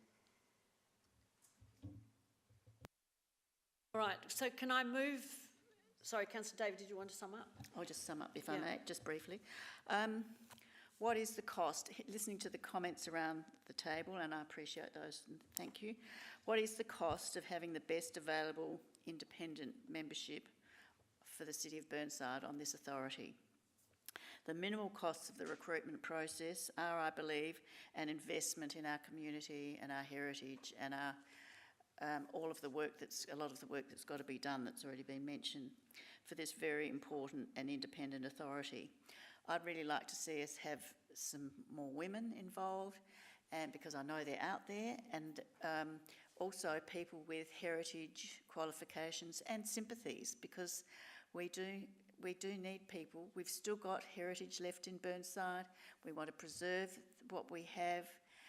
We also want to preserve our tree coverage and our historic trees. So I think this is an opportunity, and I ask for your support that we at least go out to the community and test the market for this very important positions. Thank you. And I'll put the motion. All those in favour of this alternate motion? Those against? Right, the motion is carried. With the motion carried, I now call for nominations to be on the Selection Working Party panel. Councillor Davey? I'm happy to nominate myself. Right, Councillor Davey wishes to stand. Who else wishes to stand? Oh. Councillor Jennings, were you wanting to nominate someone? Thank you, Mayor. I was wish to nominate Councillor Jones. Councillor Jones, do you accept the nomination? Right, so we have 2 nominations. Are there any further nominations? I was going to nominate Councillor Dawes. Councillor Dawes? All right, thank you. So we've got 3 nominations. Councillor Cornish? I was going to nominate Councillor Wilkins. Okay. You'd like to stand, Councillor Wilkins? So we now have 4 nominations. Any further? All right, so we've got 4 nominations, therefore there will be a vote, and the vote will be to put down how many names first? 2. 2 names.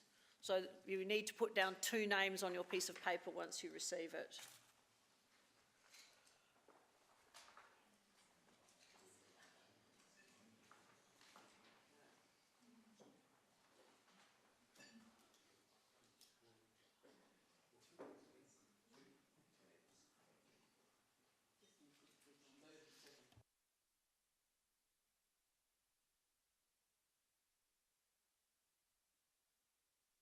Your Worship, could you read the names out again?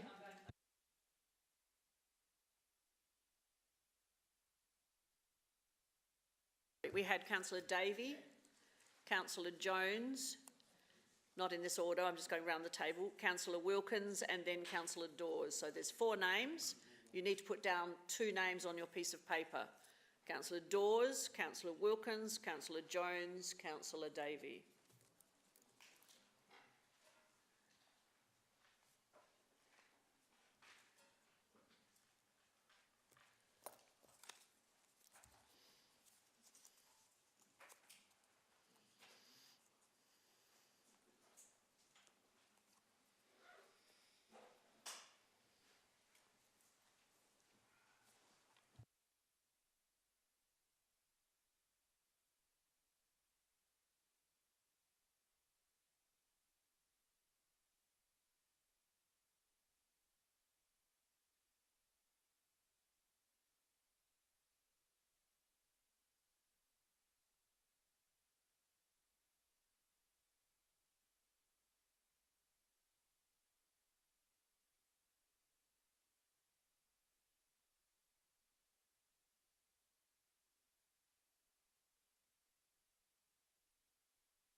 We have 1 vote for Councillor Davey, 1 vote for Councillor Dawes, 1 vote for Councillor Davey, 1 vote for Councillor Jones,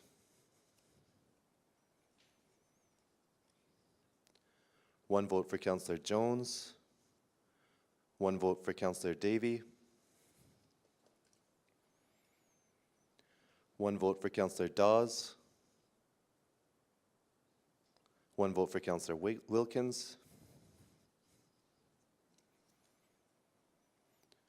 1 vote for Councillor Jones. 1 vote for Councillor Dawes. 1 vote for Councillor Davey. 1 vote for Councillor Wilkins. 1 vote for Councillor Davey. 1 vote for Councillor Jones. 1 vote for Councillor Jones. 1 vote for Councillor Dawes. 1 vote for Councillor Jennings, it's a scratch vote, so 1 vote for Councillor Dawes.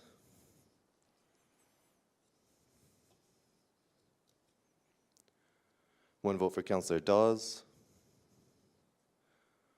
1 vote for Councillor Wilkins. 1 vote for Councillor Dawes. 1 vote for Councillor Wilkins.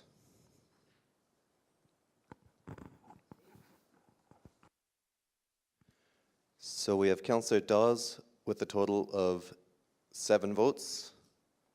We then have Councillor Davey and Councillor Jones, who both have 5 votes, and Councillor Wilkins with a total of 4 votes. So Councillor Wilkins is eliminated from the vote, and we go around one more time.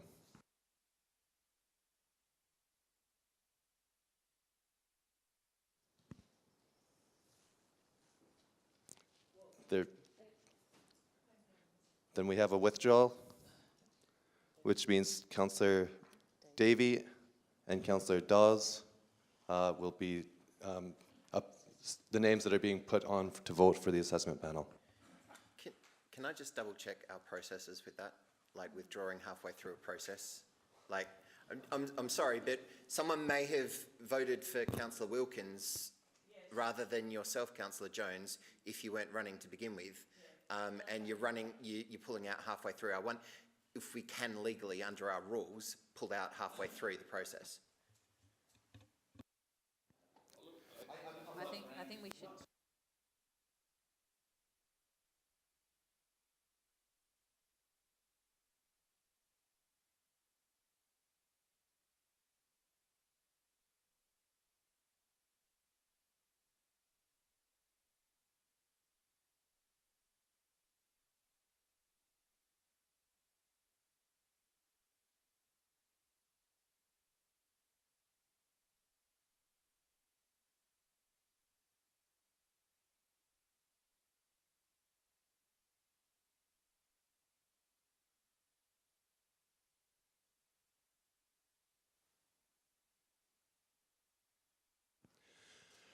Through the mayor, because the secret ballot process is silent on that, there isn't a rule per se that we have, because that's the setup that we've got.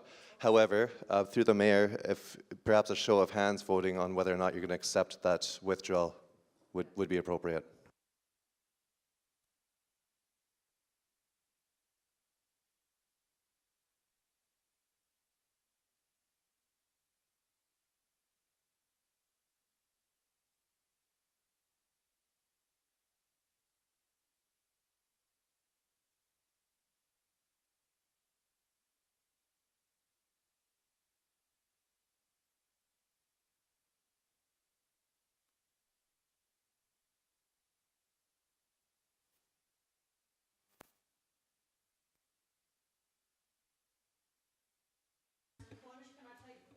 Thank you as a mover, Councillor Cornish, and Councillor Jennings as a seconder to include those 2 names into the motion.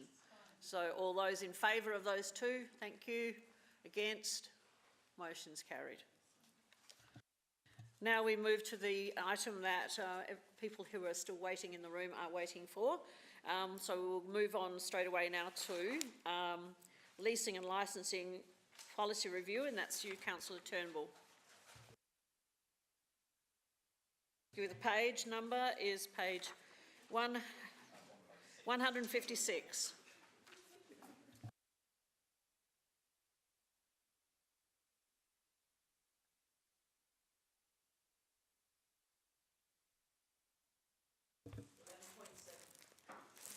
It's a rather long one to read out, so does that count as my time? You don't need to read the item, the recommendation if you are going with what's tabled, because it has already been printed in the agenda. Everyone out there has seen it, and we've all seen it. It's Right, only thank if you. you were changing it dramatically or changing the item that you would need to read it out. No, I'd like to go with the recommendation. So you're going with the recommendation. Thank you. First of all, I'd like to acknowledge the large amount of time, work and effort that's been put into this policy. Sorry, by can I James Brennan just start and his again? Move the motion first as tabled, and then go into your explanation.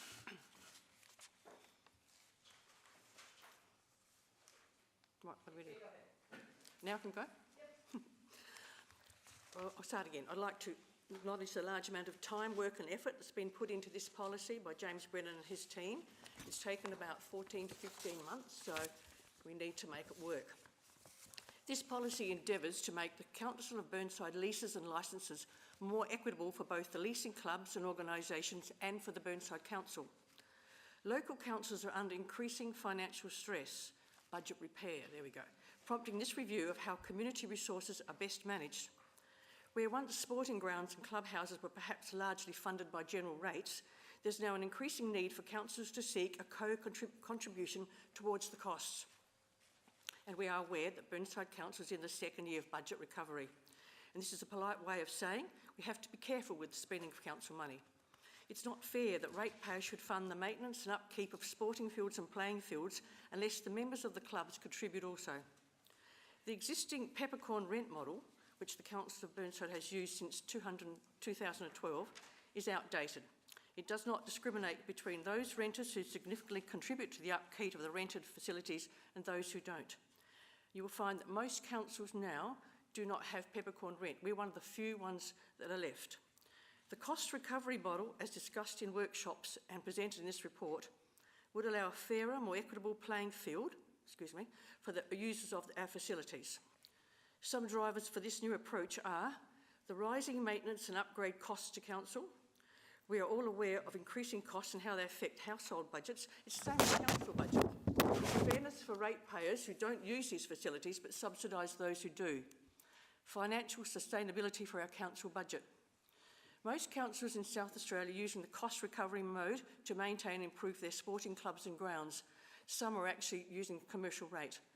One of the larger northern councils has been implementing cost recovery mode since 2007.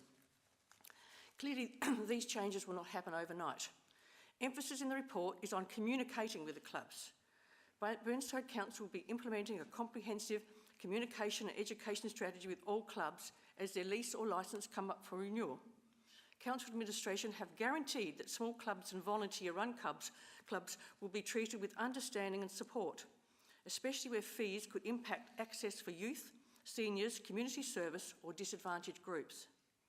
Any anomalies will be dealt with in a responsible and rational way with many opportunities to minimise financial impacts.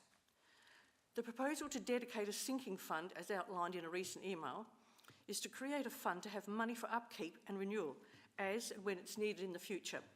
It will be managed and used appropriately and equitably by council. It will not be available at the whims and calls of clubs, but invested and used with all amounts published openly. Basically, the cost recovery model is based on user pays. Fair enough? User pays. It's a more balanced and fairer system, and I hope you will support it. Thank you. Seek a seconder. Councillor Harvey, do you wish to speak now? Yes, I will. Councillor Turnbull, can you turn your mic off, please? Thank you, Mayor. I'm very happy to support this motion, and I'd like to thank Councillor Turnbull for this motion and administration for their huge time and effort in putting this motion together. It is time to bring all leasing and licensing into a more uniform policy. I think this is a fair and transparent way forward. Many other councils have been charging rent on clubs for years. We haven't proposed this till now. This will be phased in once the lease is up for renewal, so it gives clubs ample time to prepare, as some leases are not up for renewal for a few years. so it does not take immediate effect. Council will continue their good work to work in conjunction with all the clubs and work together, which they are known for being very fair, honest and open with these clubs as they transition into the new agreement. They will be fair, understanding and helpful, as I've just said, with all clubs and paving the way forward for a new proposal of a fair leasing and licensing policy. Thank you. I hope you support this motion. Thank you. Is there anyone else who wishes to speak? Councillor Henschke. Tonight we had deputations from our community, and they're the kind of deputations we wouldn't have if we took an approach of engaging. In business, when you engage, the better we perform. I know we're in council business, and tonight we've had so much information come across to us, it feels like policy on the run. We can't possibly support what we have before us without engaging, without following our community consultation policy fully, which is informing, consulting and involving the clubs in coming up to a solution for a policy which is in their benefit and council's benefit.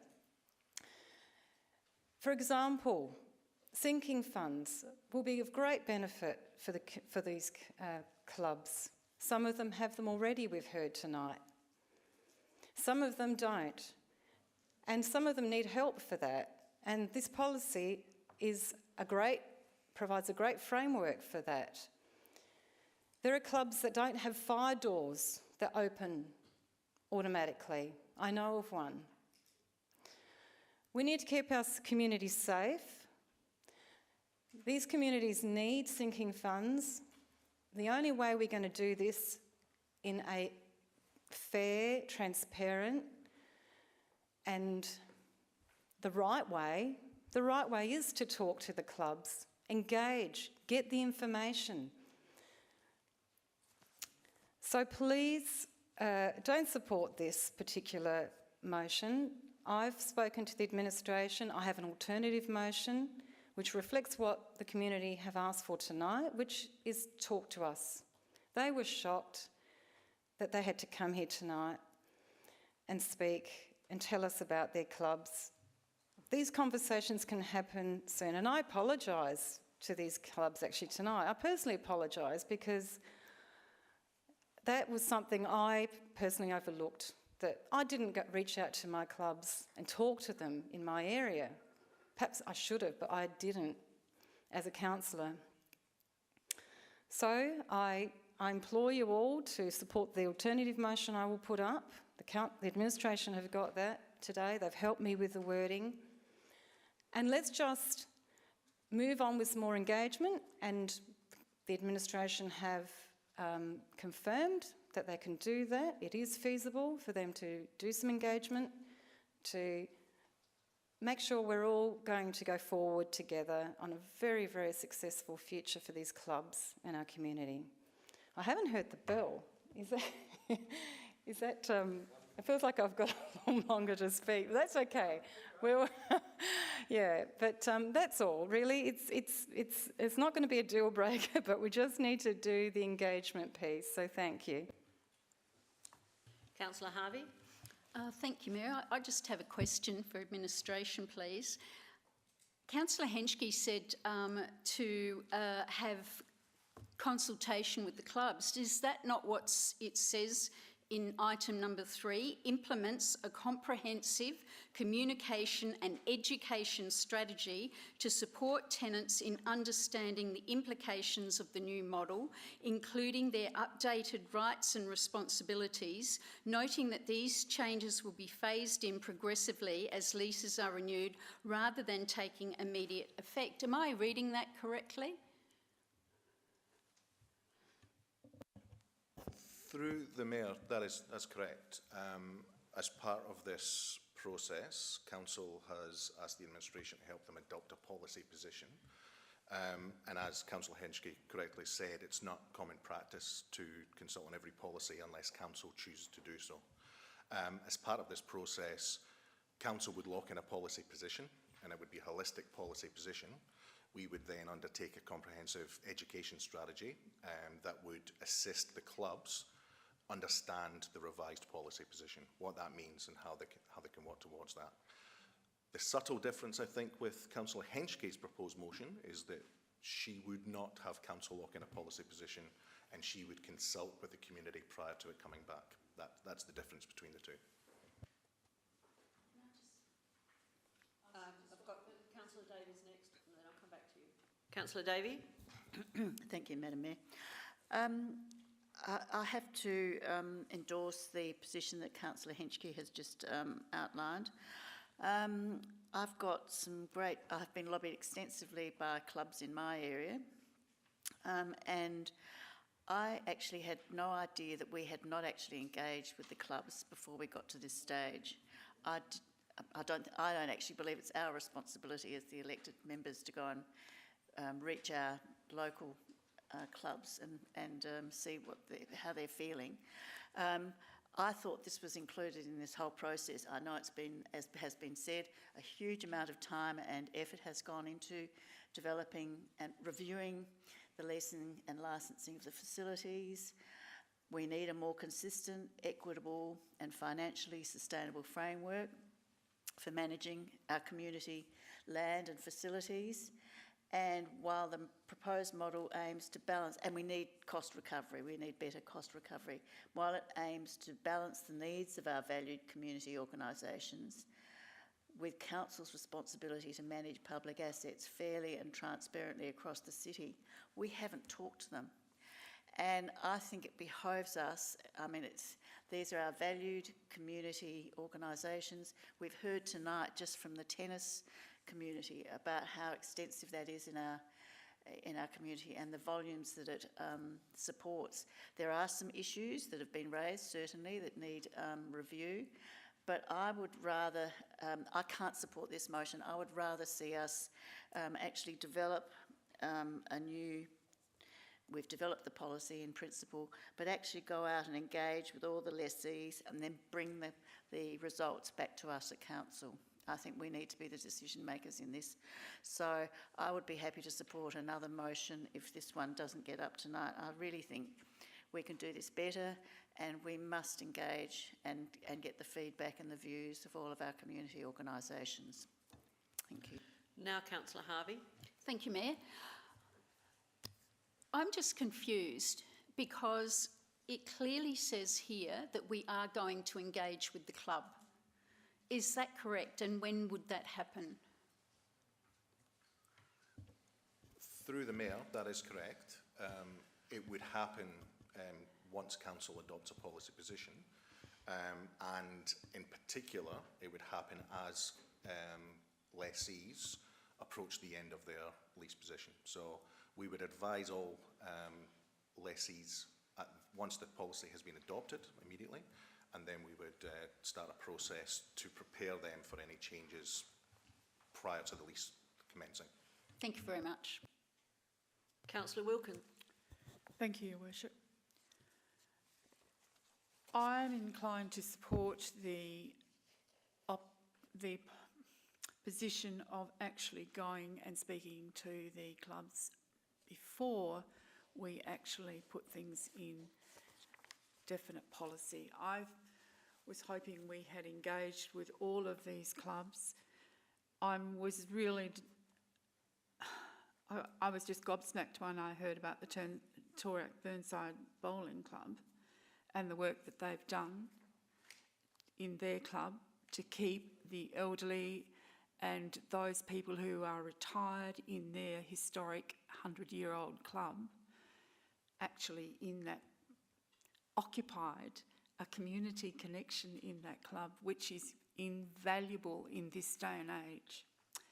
And the same with the other club that I've had, the Kensington Tennis Club, contact with. with grandchildren, excellent facilities, and you are keeping and encouraging young people to be out there on the court, actually learning a skill, part of a team that is invaluable. And it might only be for one summer season that a child has an opportunity to do that. That's invaluable to that child because it assists them going forward in their schooling, in their community participation in their school. It gives them the skills on a Sunday morning to go to and play in school sport. I think we need to do this. It's courtesy to go and speak and to these individual clubs. Glenunga Club is another one. Who knew that they had junior clubs, junior sport had grown to such large numbers at Glenunga? We have improved that club in previous councils that I've been on, and now the success is there are lots of people, young and old, playing tennis there. I think we need to just stop, take stock, and go back and speak to all these clubs and work out a model that we can actually assist them to stay in place, continue what they're doing, and actually improve what they're doing and assist them in that way. I think I would endorse point 2 on the CEO's letter that came earlier in May. So I can't support the motion. I would support a second motion. Councillor Cornish, turn your mic off. Sorry. Thank you, Worship. I didn't vote for this proposed policy change that Councillor Turnbull moved back in February of last year. I even had a point of order put against me for suggesting that this would go further than sports clubs, which was the original intent of that motion. And yet, what do we see? Increases in fees for the entire community service clubs, CFS, guides, kindergartens on the list. Not only that, we have a triple hit to our community. Increased rents and fees, check. How about we increase your tenant responsibilities in this new policy? You have to maintain conserved, built, natural community assets, enhance environmental sustainability at your cost clubs, check. How about we also need you volunteers to do a heck lot more work? We need to make you improve your governance. We need more paperwork from you. We need it more regularly, ensuring your club is financially stable. You know, that your club encourages community participation around here, and that your club aligns to council's strategies, our strategies, not the strategies of a club trying to get kids to play sport, our strategies. But that's another layer of red tape. Check. But what do we give back in return in this new policy? Sure, we might have a fund there, sitting there, but we don't let clubs sub-license and do hire agreements. No, we're kind of removing that out there, aren't we? What about allowing sponsorship signage? No, well, we've just gone and introduced a new policy and red tape for that. We kind of allow it, but there's a lot more hoops to go through. And asking whether or not a club can financially afford the rent by asking for their actual financial statements and stuff, this is a great idea. Perhaps we should do that for every ratepayer. Ask them to supply in with their tax returns and see if we can actually afford them to send them $100 million in rates. Some of our residents probably could afford that. But I just think that it is absolutely and utterly ridiculous to put this in. I never saw the rationale for it in February last year. Clearly from tonight, we've had some comments being raised around private coaching, but we're using a sledgehammer in this policy to harm the entire community. I don't think this council wants to say we hate community clubs and what you do for our community with our ever dwindling volunteer sector in this area and putting more burden on them. This is a clear no from me. I am not voting for this. I am sorry. Councillor Jones. I got a question, please. The Tennis and Bowls Club expressed some scepticism that it costs $20,000 to manage their lease. So, and look, I have to say, it does seem like an awful lot of money. So, going forward, when you're agreeing new leases with clubs, will you, because I really don't like this flat, you use this much land, therefore your charge is this. Will you be able to say, this is what we do to manage your lease, and we can agree that this is a reasonable charge? Because philosophically, I think, you know, some element of user pays is fair. You know, we're not like Tea Tree Gully saying we're going to charge you hundreds of thousands of dollars for some degree of exclusivity over public land, but we are under cost pressures, so it doesn't seem entirely unreasonable that somebody pays for the cost of these services. And, you know, who gets the benefit? Do the clubs get the benefit? Yes. So why shouldn't they pay part of it rather than the cost coming down as ever to the long-suffering ratepayer? So, sorry, that's kind of a long-winded question, but... Through the Mayor, I think the answer to your question is yes. I think it's fair to say, and what Council asked us to do was to come up with a policy position, not consider the individual clubs at that point. The policy position would, when it's enacted, and once that holistic policy position is put in place, would then consider the needs of the individual clubs, and we've worked directly with that. So I do want to say that. What Council has asked us to do is lock in a policy position that can be managed consistently and fairly, introduced across the city, and then we would then tailor it to each individual club. It is also fair that I think we need to be transparent about how we came up with those fees, and that will be something that we'll document as part of this community engagement strategy and plan. We did have to choose a particular way of making the relevant fees equitable, and we chose to base that on square meterage exclusive leased areas within community land. So that's how we did that. But long story short, my answer is as long as your question, but yes, we should be able to document that a little bit more and explain that to the clubs, explain exactly what they will get in terms of support, administrative support. Councillor Dort. Thank you, Mayor. When there's change, you know it's a difficult time for this council, and this is change. I play tennis, and I know my tennis club, which is not in Burnside, has to pay a lot higher fee than the clubs here. So, first of all, I just want to thank James Brennan and Paul and Heather, who are the main people who have tried their hardest to produce a document that we can all look at. And I also want to comment, I want to talk how brave my co-councillor was back in February of last year to even raise it, because peppercorn rental is out the window. I'm sorry, it's no longer appealing to any council, and we're one of the last ones to actually change.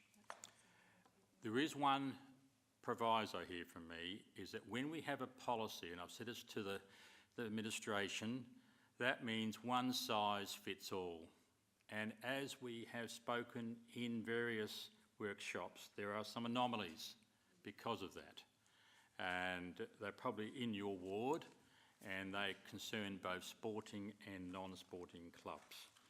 So I am pleased that the administration has put in, as Councillor Harvey mentioned, number 3 in the motion, because I think that's a very important inclusion about communication and education. And it means a bit of negotiation too, because there are some anomalies that we've been pointed out in the past. The other part is that apart from the lease fees, there's also a signage, which no one's mentioned so far, and also the coaching. And unfortunately, in some clubs, the coaching arrangements are not equitable, and they've already been mentioned today. So the last point I want to make is about sinking funds. I was pleased that the Tennis SA representative and also the one from Kingston Gardens Bowling and Tennis both agreed that the sinking funds was something for the future. The only thing I would like to see added, and that's into my question today, which councillors would have got a copy of. If we're going to have a sinking fund, I think it needs to be interest-bearing, not just put it inside, put 20,000 away and it stays at 20,000 each year. I think it needs to have an interest-bearing part to it as well. So I'm going to support it based on the fact that there are some anomalies and the administration knows what they are, and we're working with those clubs. And as some of you have said before, it's not going to happen tomorrow, it's going to happen when the lease expires. And in some cases, that's 3 years' time.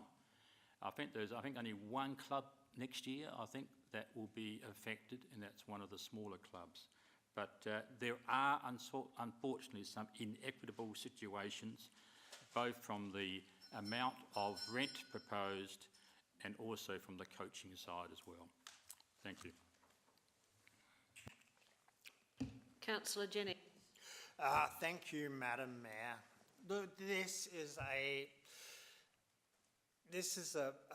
very good, a very well developed document that administration have developed.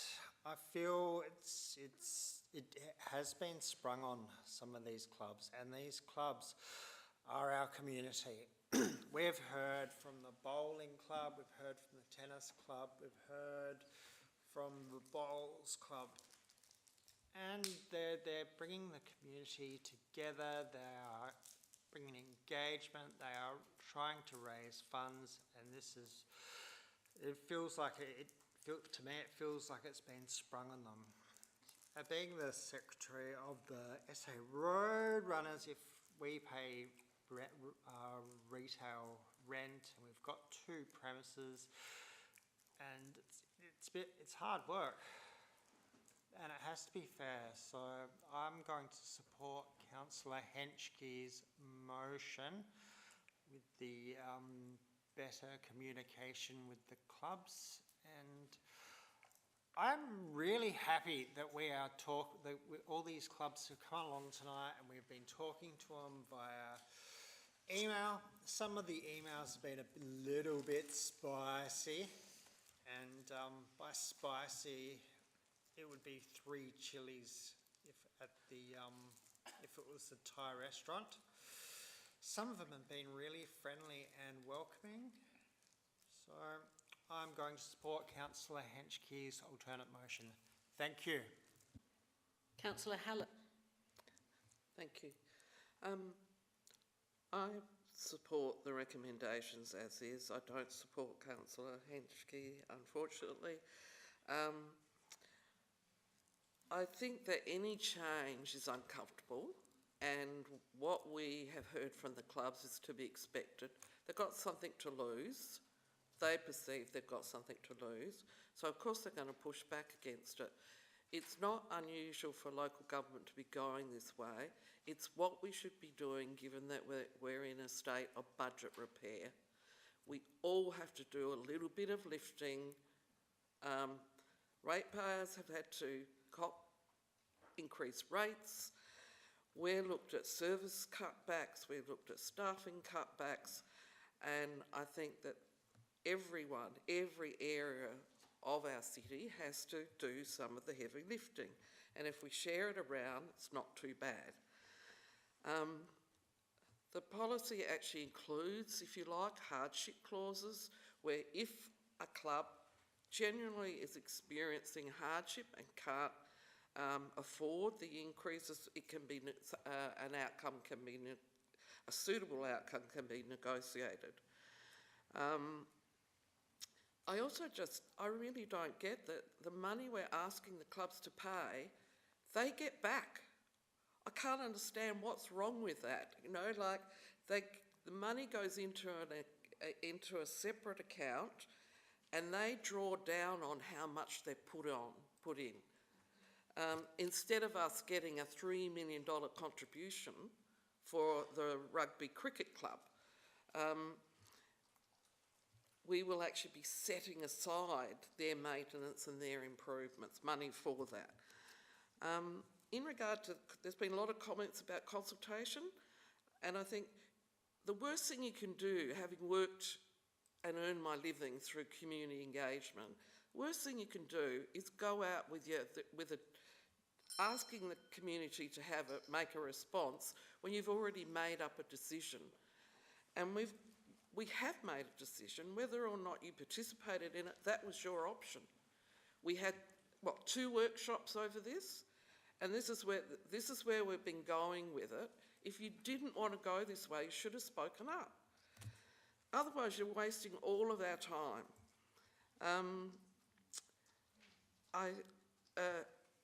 In regard to the coaching, that's another thing I really don't understand. What we've got at the moment is tennis clubs who are booking out all of their courts, every single one, every day of the week for coaching, private coaching.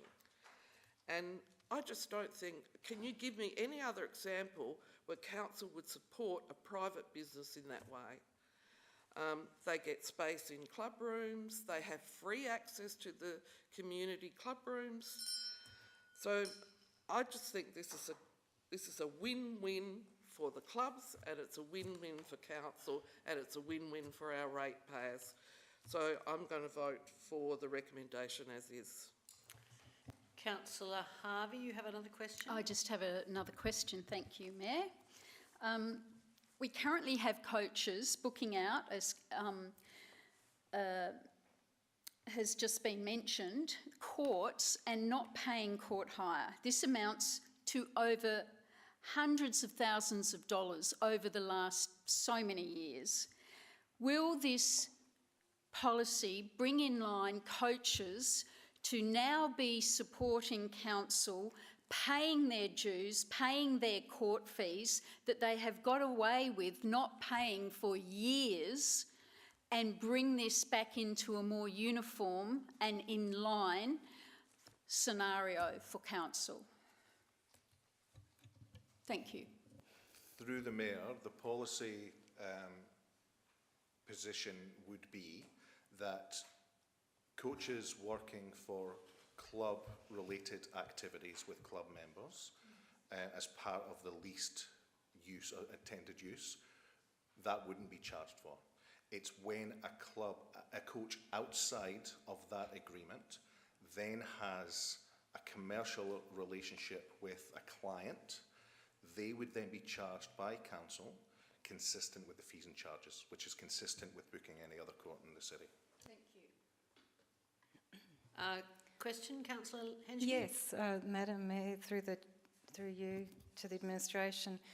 The question is, how much time does the administration need? Well, is it feasible time-wise for the administration to do the consultation that complies with the council's community consultation policy which is based on the International Association of Public Participation, with the principles of informing, consulting and involving in policy development as per sections 193 of the Local Government Act to sections 203 of the Local Government Act.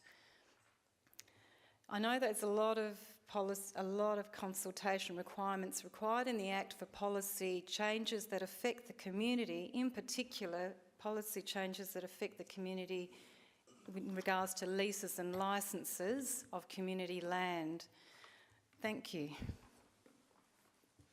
Thank you, Councillor Henschke. Through the Mayor, the IAP2 framework, as you outlined, there are different elements to that. So inform is one of those. Yep. So it's a case of you can inform people or the community or clubs of a policy, which is what we're doing now. Which is so you inform, and this is how we are going to be looking to implement. So that's an inform. Consultation is when you actually get feedback around potentially amending that policy, and then as you go further down that spectrum, you have a co-design approach or the rest of it. So what we've done at the moment is, like through the resolution, is develop a policy position seeking council approval for that policy position and then looking to go and do that engagement. So it would be more of an inform. Inform, yep, not consult and so involve. with regard to your initial question around timing, I mean, the timing, we can take whatever time it is to undertake that. I mean, we've got, I don't know, like two officers, leasing officers, so to get across 40 odd clubs and organisations, so it would take some time. Yep, thank you. Councillor Davey. Thank you. Just a question. Following on from what's just been asked, my query is, being fully in support in principle of all of this that's in the motion, but wanting it to come back to council for the final sign-off. Is that the intention of what would be done if this one is rejected tonight? Including the informing and the engaging with the clubs, and we would then get a report back to sign off on. Through the Mayor, so an alternative motion, and I think I sent out a couple of alternatives, and there was a second one, and I think Councillor Henschke, your one is even more, not the second one in the communication I sent out to members was adopting in principle the policy approach, and then engaging, and then coming back to the chamber for a final sign-off. Councillor Henschke hasn't put forward her alternative motion as yet, but I think it's more noting the policy position and then going out for engagement. Councillor Dawes. I have a question, Mayor, for the administration. Now, the Kensington Cricket and Burnside Rugby, they won't sign off yet on the redevelopment until they know exactly what the lease fees will be. Is that a correct statement? Through the Mayor, partially correct. It's a condition of either the state or federal funding agreement that they have a long-term lease in place. So we have obviously been waiting. Council has actually resolved last year in principally to support a long-term lease subject to community consultation in line with the relevant section of the Act. We've undertaken that. We are ready to present the results of that consultation with a recommendation to Council, but obviously we've been waiting for this policy to be in place because we cannot enter into a new long-term lease in the absence of a policy position.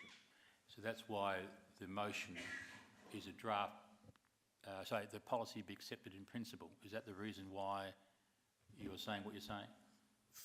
Through the As Mayor, an alternative motion? Through the Mayor, that will cause us some issues that we need to work through. However, we will need to work through the federal and or state funding requirements to see if we can give some sort of commitment from this council that satisfies those to allow us to proceed. And that's work that we are doing in the background in the event that council does not yet endorse the policy. Thank you. You had no, that's been answered, okay. Councillor Jones, you did have your name up there, but you've removed it, and you are the only person who has not spoken now. Are you going to use your opportunity, or will I go back to the person who raised the motion? No, I will leave it. All right, then, Councillor Turnbull, I'm coming back to you. It's a very complex issue, and it's taken a long time to get this far. As my co-councillor said, I brought this to council because the peppercorn rent is archaic. $1 a year in this day and age is ridiculous. We really need to pay something towards something that we like, and people like their sport, so they're prepared to pay. As a ratepayer, do I subsidise the clubs? I don't play sport. None of my family do, so I have to subsidise the people. Well, fair enough, but let them put a little bit back in too. So I think the councils who use the cost recovery method are sensible. They're actually making a bit of money, not much, but they're putting in the sinking funds so that the clubs have something to work with. It's more realistic than $1 a year, and most people realise they have to pay to use facilities. So this is about engagement, informing. If you go to a club and say, would you like to pay more because you're going to be using these club rooms and this oval, they'll say no. It's obvious. So let's go with number 3, where it says community engagement afterwards. So implement some comprehensive communication and education strategies to support the tenants in understanding and the implications of the new model. That's the very, very important bit. And if the Girl Guides can't afford it, I'm sure the admin will come to some sort of arrangement with them so that they can. They're not going to say, no, you can't come here anymore. It's obvious. We are going to be communicating, informing and engaging with these people, and let's get this started. We're losing money because, we're probably losing tenants because we can't come to an agreement. I'd like to thank Councillor Hallett and Councillor Harvey. They summarised this much better than I did. And we do need a policy, particularly over the tennis coaching, and that's embedded in here in number 1, and would be absolutely the way to go. So I'm asking that you will support this motion, remembering that engagement and informing will happen as the clubs come up with their lease. Okay, we're not going to say, piss off. We're not. We're going to say, let's work with you. And they will. We trust our administration team to do this. I'll ask you to support this, please. I'll put the motion. Those in favour? Those against? I have got the casting vote. And although absolutely in principle I support what has been proposed, I too have had many, many, many communications from a variety of clubs, both sporting and non-sporting, who are concerned. And as a result of their concern, I am not going to support this motion as it stands, although I absolutely credit the staff with all of the work they've done, and they've done it under the direction of the councillors. But because of this swing of opinion and the concerns that are really coming through very strongly, I think we need to go back, not to the drawing board, but to the progress or the various processional ways of making sure that the groups understand and know, and therefore it's going to take a bit more time. So I can't support the motion. So now I seek the alternate motion that Councillor Henschke wishes to put forward.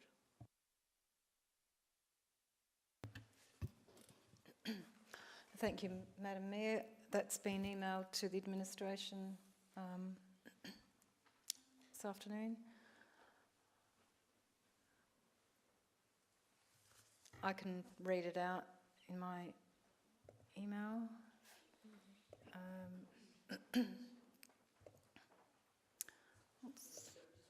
Yep. No, that's fine. Thank you.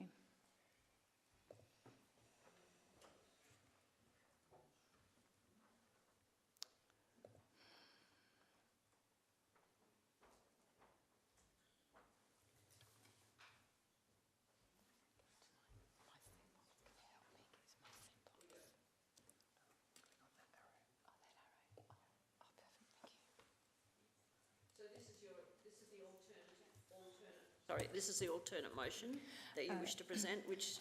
Yes, thank you, Madam Mayor.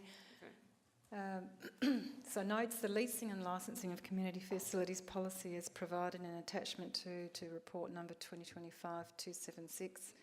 Number 2, undertakes consultation. As per the City of Burnside Community Engagement and Consultation Policy and the approach in section 3.8, which is the International Association of Public Participation Framework, about informing, consult and involve with all current council community lessees on the proposed terms of the policy, including key changes such as A, B, C and D as per the officer's recommendation, and 3, receives a further information session outlining the outcomes of the consultation and receives a report to reconsider the policy. So thank you for putting that up, and thank you all for the debate tonight and the previous motion. I think we covered a lot of ground, and thank you to the deputies. So without delay. This is about the right thing, and it's a piece that we didn't do in the motion last year, which was about, firstly, consulting and involving the clubs. Unfortunately, we've got to the point we are today, and appreciate that there are lots of work in workshops where we can't make decisions in workshops, we can't make decisions about policies outside of this chamber, but here we are today. We have a lot of information from administration, who've worked very hard to fulfil the motion from last year, and we have heard from the community. So it's the right thing to do, to do this type of engagement, which is thorough, because these policies do affect many people in the community and clubs. So it's fair and transparent. I'll quickly get to the. I don't want to say too much more because we've really talked a lot already.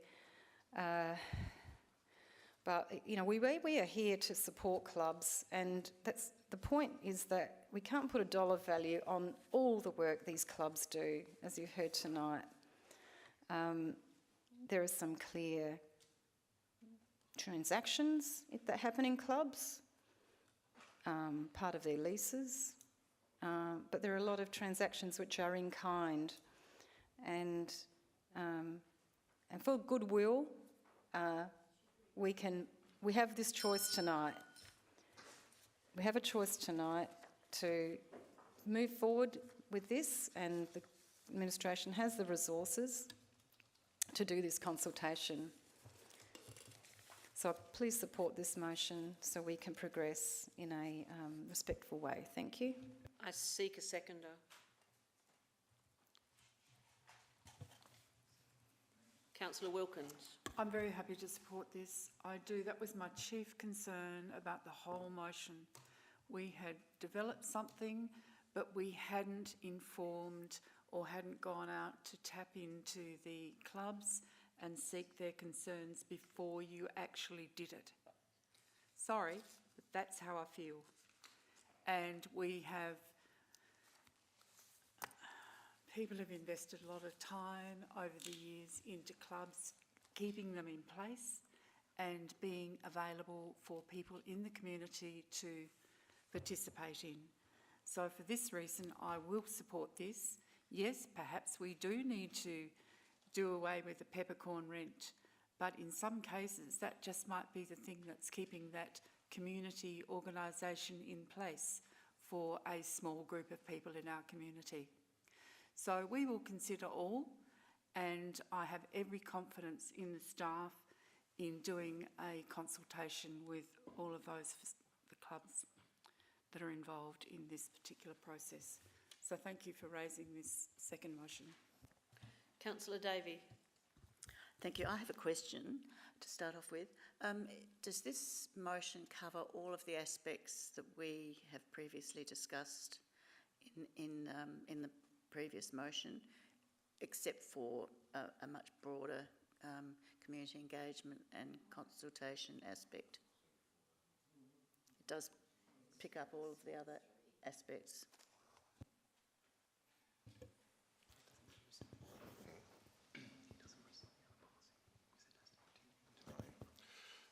Through the Mayor, I believe it does. I believe the intent is to consult with the community clubs on the proposed policy that's in front of you this evening, and those 4 sections are the main changes as part of that proposed policy.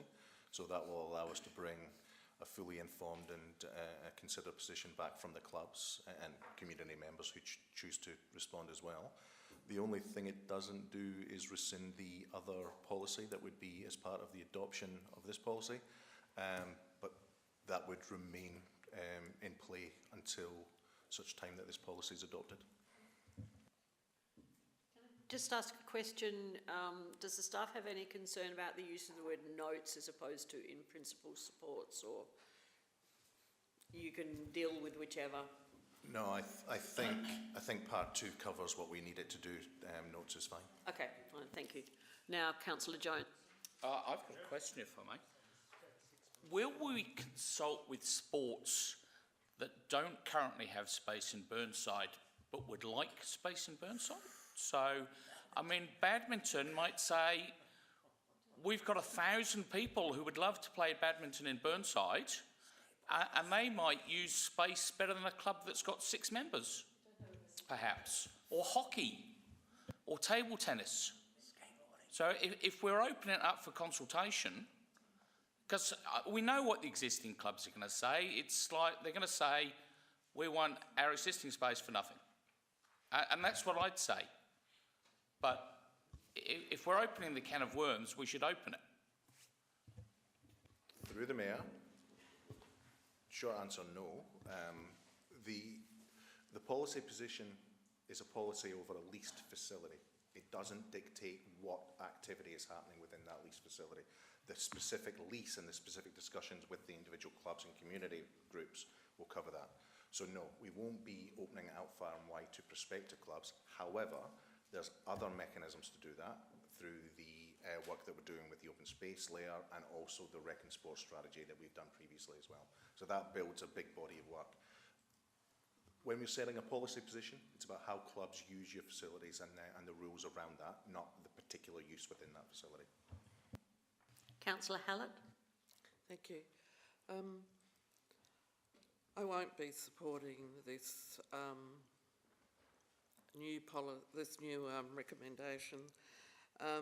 We've been working on this for 11 months, and in my opinion, this just it's not saying, oh, we're only going back a little bit. It's really taking it right back to an empty slate.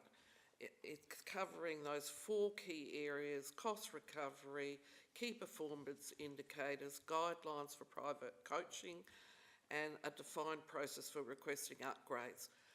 And I think, so it is a full review of the situation. I think it takes us closer to re-election mode, and it will be harder to make decisions like this once we're in election mode. And I think we're missing a real opportunity, because there may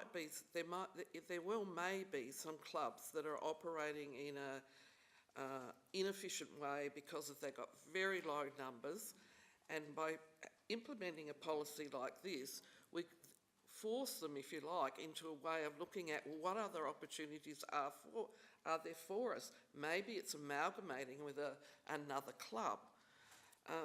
And I don't see why the Burnside ratepayers have to support inefficiency. So I think that this is really setting us back. We're losing 11 months worth of work, and I think it's very disappointing. Thanks. Councillor Turnbull. Thank you, Mayor. With due respect, and I respect what you say, Councillor Hallett, but it's been 14 months, and so we're still nowhere, and this will go back to square one. I'm sorry, but as I said previously, no club's going to agree to any increase on the $1 peppercorn rent. They'll be mad. Of course they won't. They'll say, no, we can't afford it, etc. It might be the right thing to do, to go to consultation, etc., but it delays this policy. And we are not a charity. We must pay something for what we love. And if we love sport, we pay for a little bit. It's not much, and it can be negotiated. And I'm going to keep banging on about this, because really it's pretty obvious actually that this will happen. This could work. And we don't want to go back to square one. 14 months of work down the drain. And let's vote this one down and go back to the other one. Thank you. Councillor Harvey. Oh, thank you, Mayor. I have a couple of questions, please. Undertakes consultation to who? Doesn't say. Undertakes consultation to who? Pardon? Through the Mayor, number 2 says 2 things, as per the City of Burnside Community Engagement and Consultation Policy, and with all current council community lessees. So my reading of that is, at a minimum, all current council community lessees, and I believe, without looking at it, the engagement and consultation policy says that we also put it on Engage Burnside. Thank you. And a cost recovery rent model, what does that mean? Will that be the same amount for every club? Will it be a different amount for every club? Through the Mayor, and I'm more than willing for the mover of the motion to correct me if I'm mistaken. My understanding is that we are consulting on the proposed draft policy as it's in front of you to seek that feedback. That's my understanding, that's how I'm reading the motion, and that's how I would deliver the consultation. Thank you. Just one more. Community key performance indicators. They are listed within the policy position itself, and that would be consistent with what's in the draft policy. Okay, thank you. Councillor Davey.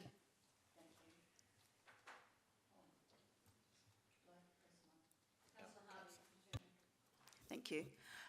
Just to reiterate, two questions I've got. Just to reiterate, A to D does cover all of the aspects and all of the work that's already been done and all of the issues that we have discussed tonight, specifically the coaching, inequities and all of those things. So that we're not losing all the work that we've done with this motion. Through the Mayor, that's my understanding. Thank you. And then one final question. If, because I'm mindful that this has been a very long process, when do you see that we would be able to have an information session and receive a report to consider the policy? Would that be within 6 months? Or should we build in 6 months for a progress report? Through the Mayor, I think 6 months would be very realistic. I'd look to bring it back sooner if we can, but as the CEO mentioned, it's a lot of clubs that we do need to specifically talk to, and I would imagine that each one will require one-to-one conversations about this and understand the impact. And we do have a small team, so it's a process that we need to go to, so 6 months would be a fair timeline. So would that be a fair amendment to make in 6 months? That it comes back to, the report comes back to being aware of the blowout in time that people are concerned about. Council can make that amendment. What I'm saying is I'd be looking to bring it back within that 6 months, so I don't think it's necessary. Thank you. Can I move that amendment? Thank you, Mayor. If it's in line with the mover of the motion and the seconder, yes. And I'm just happy to add, and receive as a report to reconsider the policy. Well, it may not be an amendment. It's a variation, I think, rather than an amendment, because you're not amending the motion, you're just putting a deadline on it. Sorry, yes. So, and that's with the agreement of the mover and seconder. Within 6, so it would be, and receives a report to reconsider the policy within 6 months.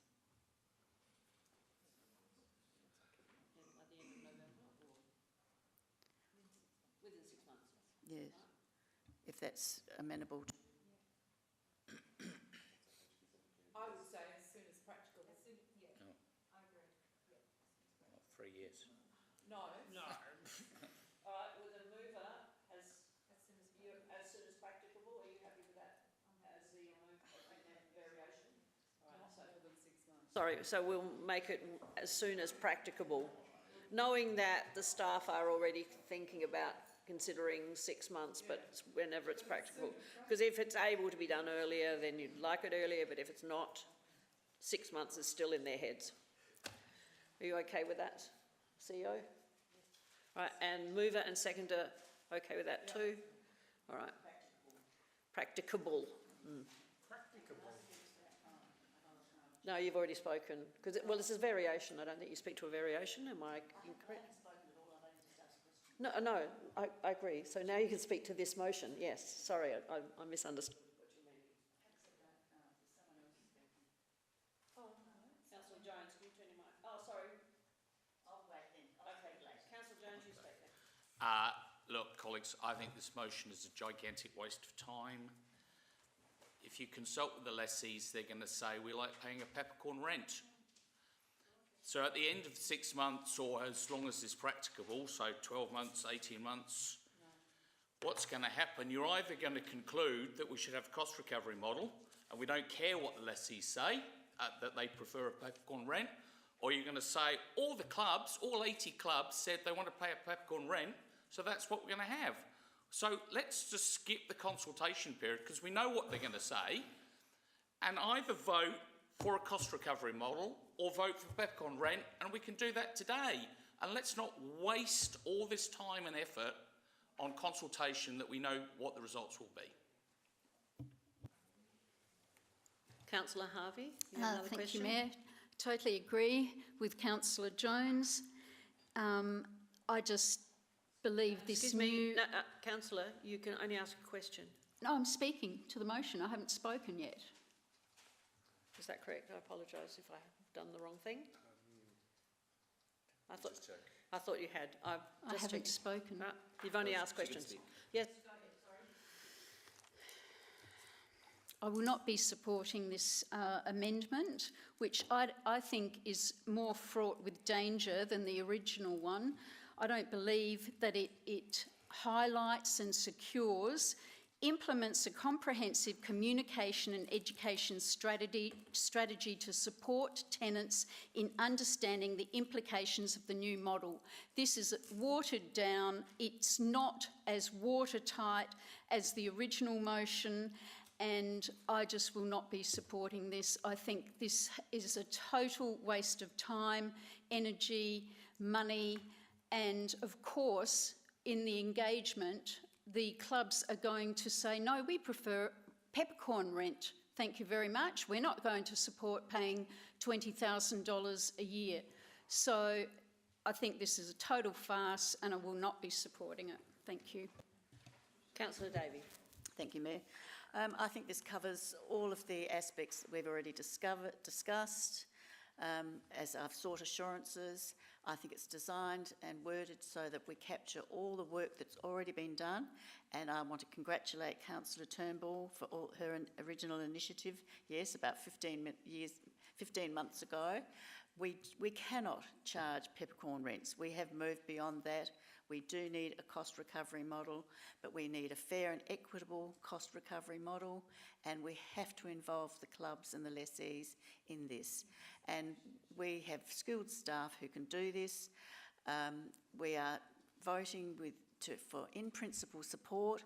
If we don't support this, we will lose all of the work that we've already done, and we'll be cutting off our noses to spite our faces.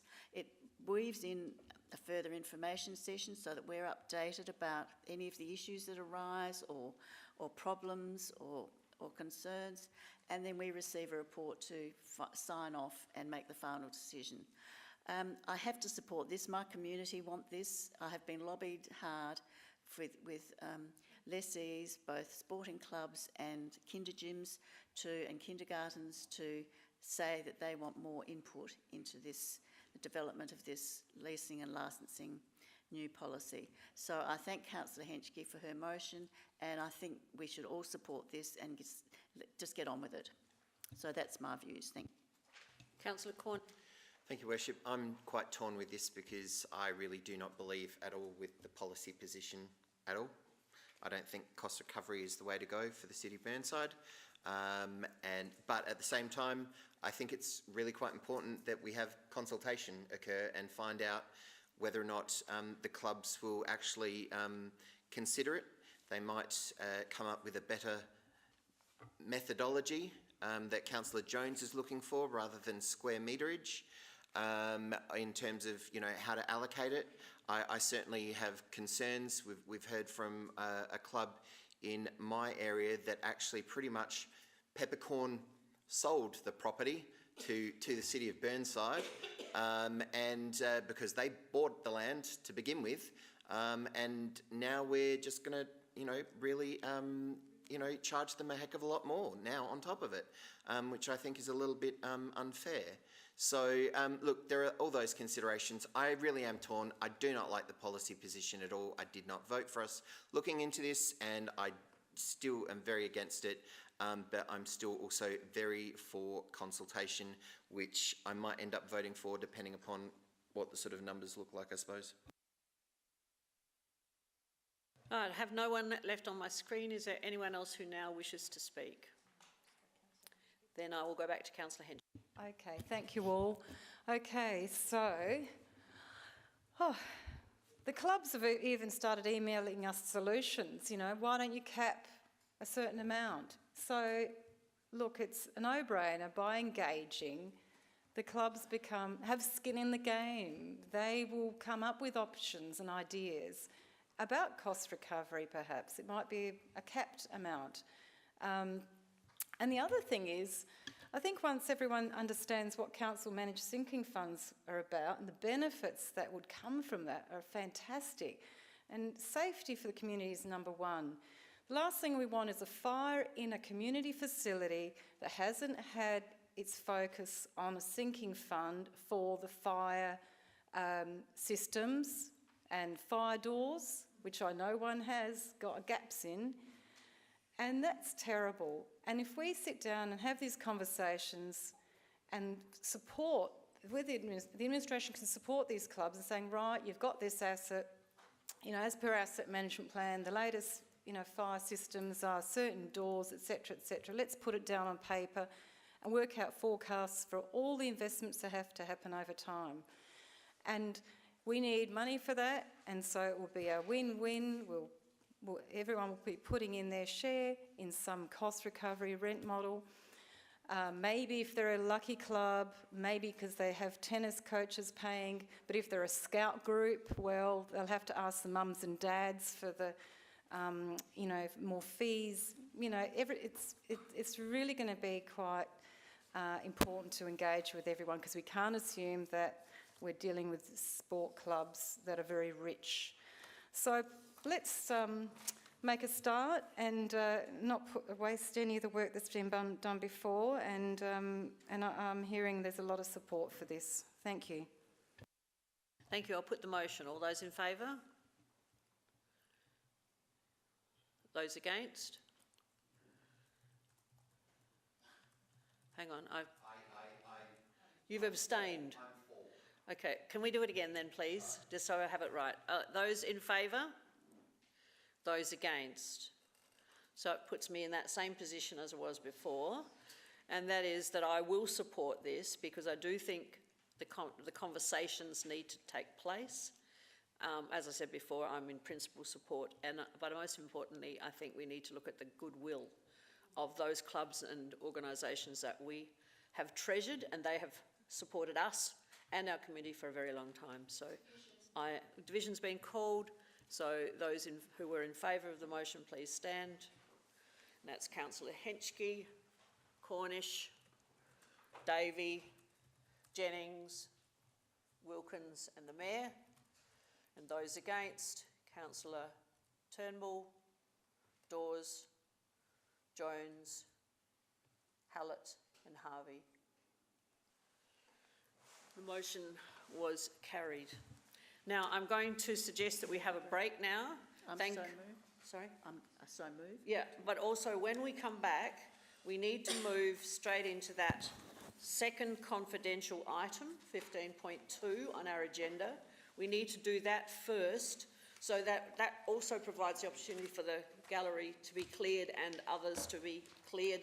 Some of the staff may need to come back, because my intent would be we do 15.2 and then we go back to the rest of the reports. What time?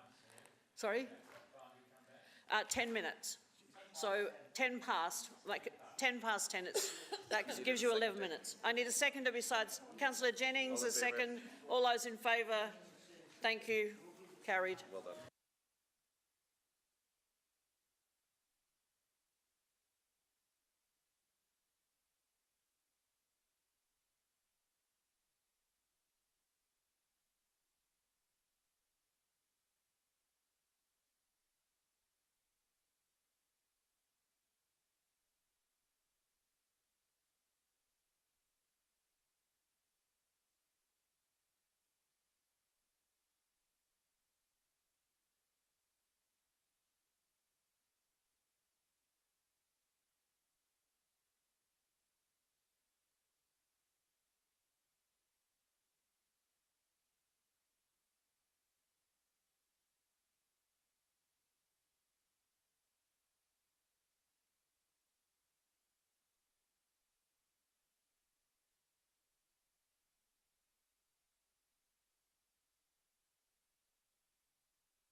when I restart, we're going directly now to 15.2, which is page 383 in the pink pages.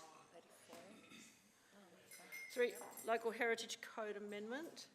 Page 383 of the pink pages.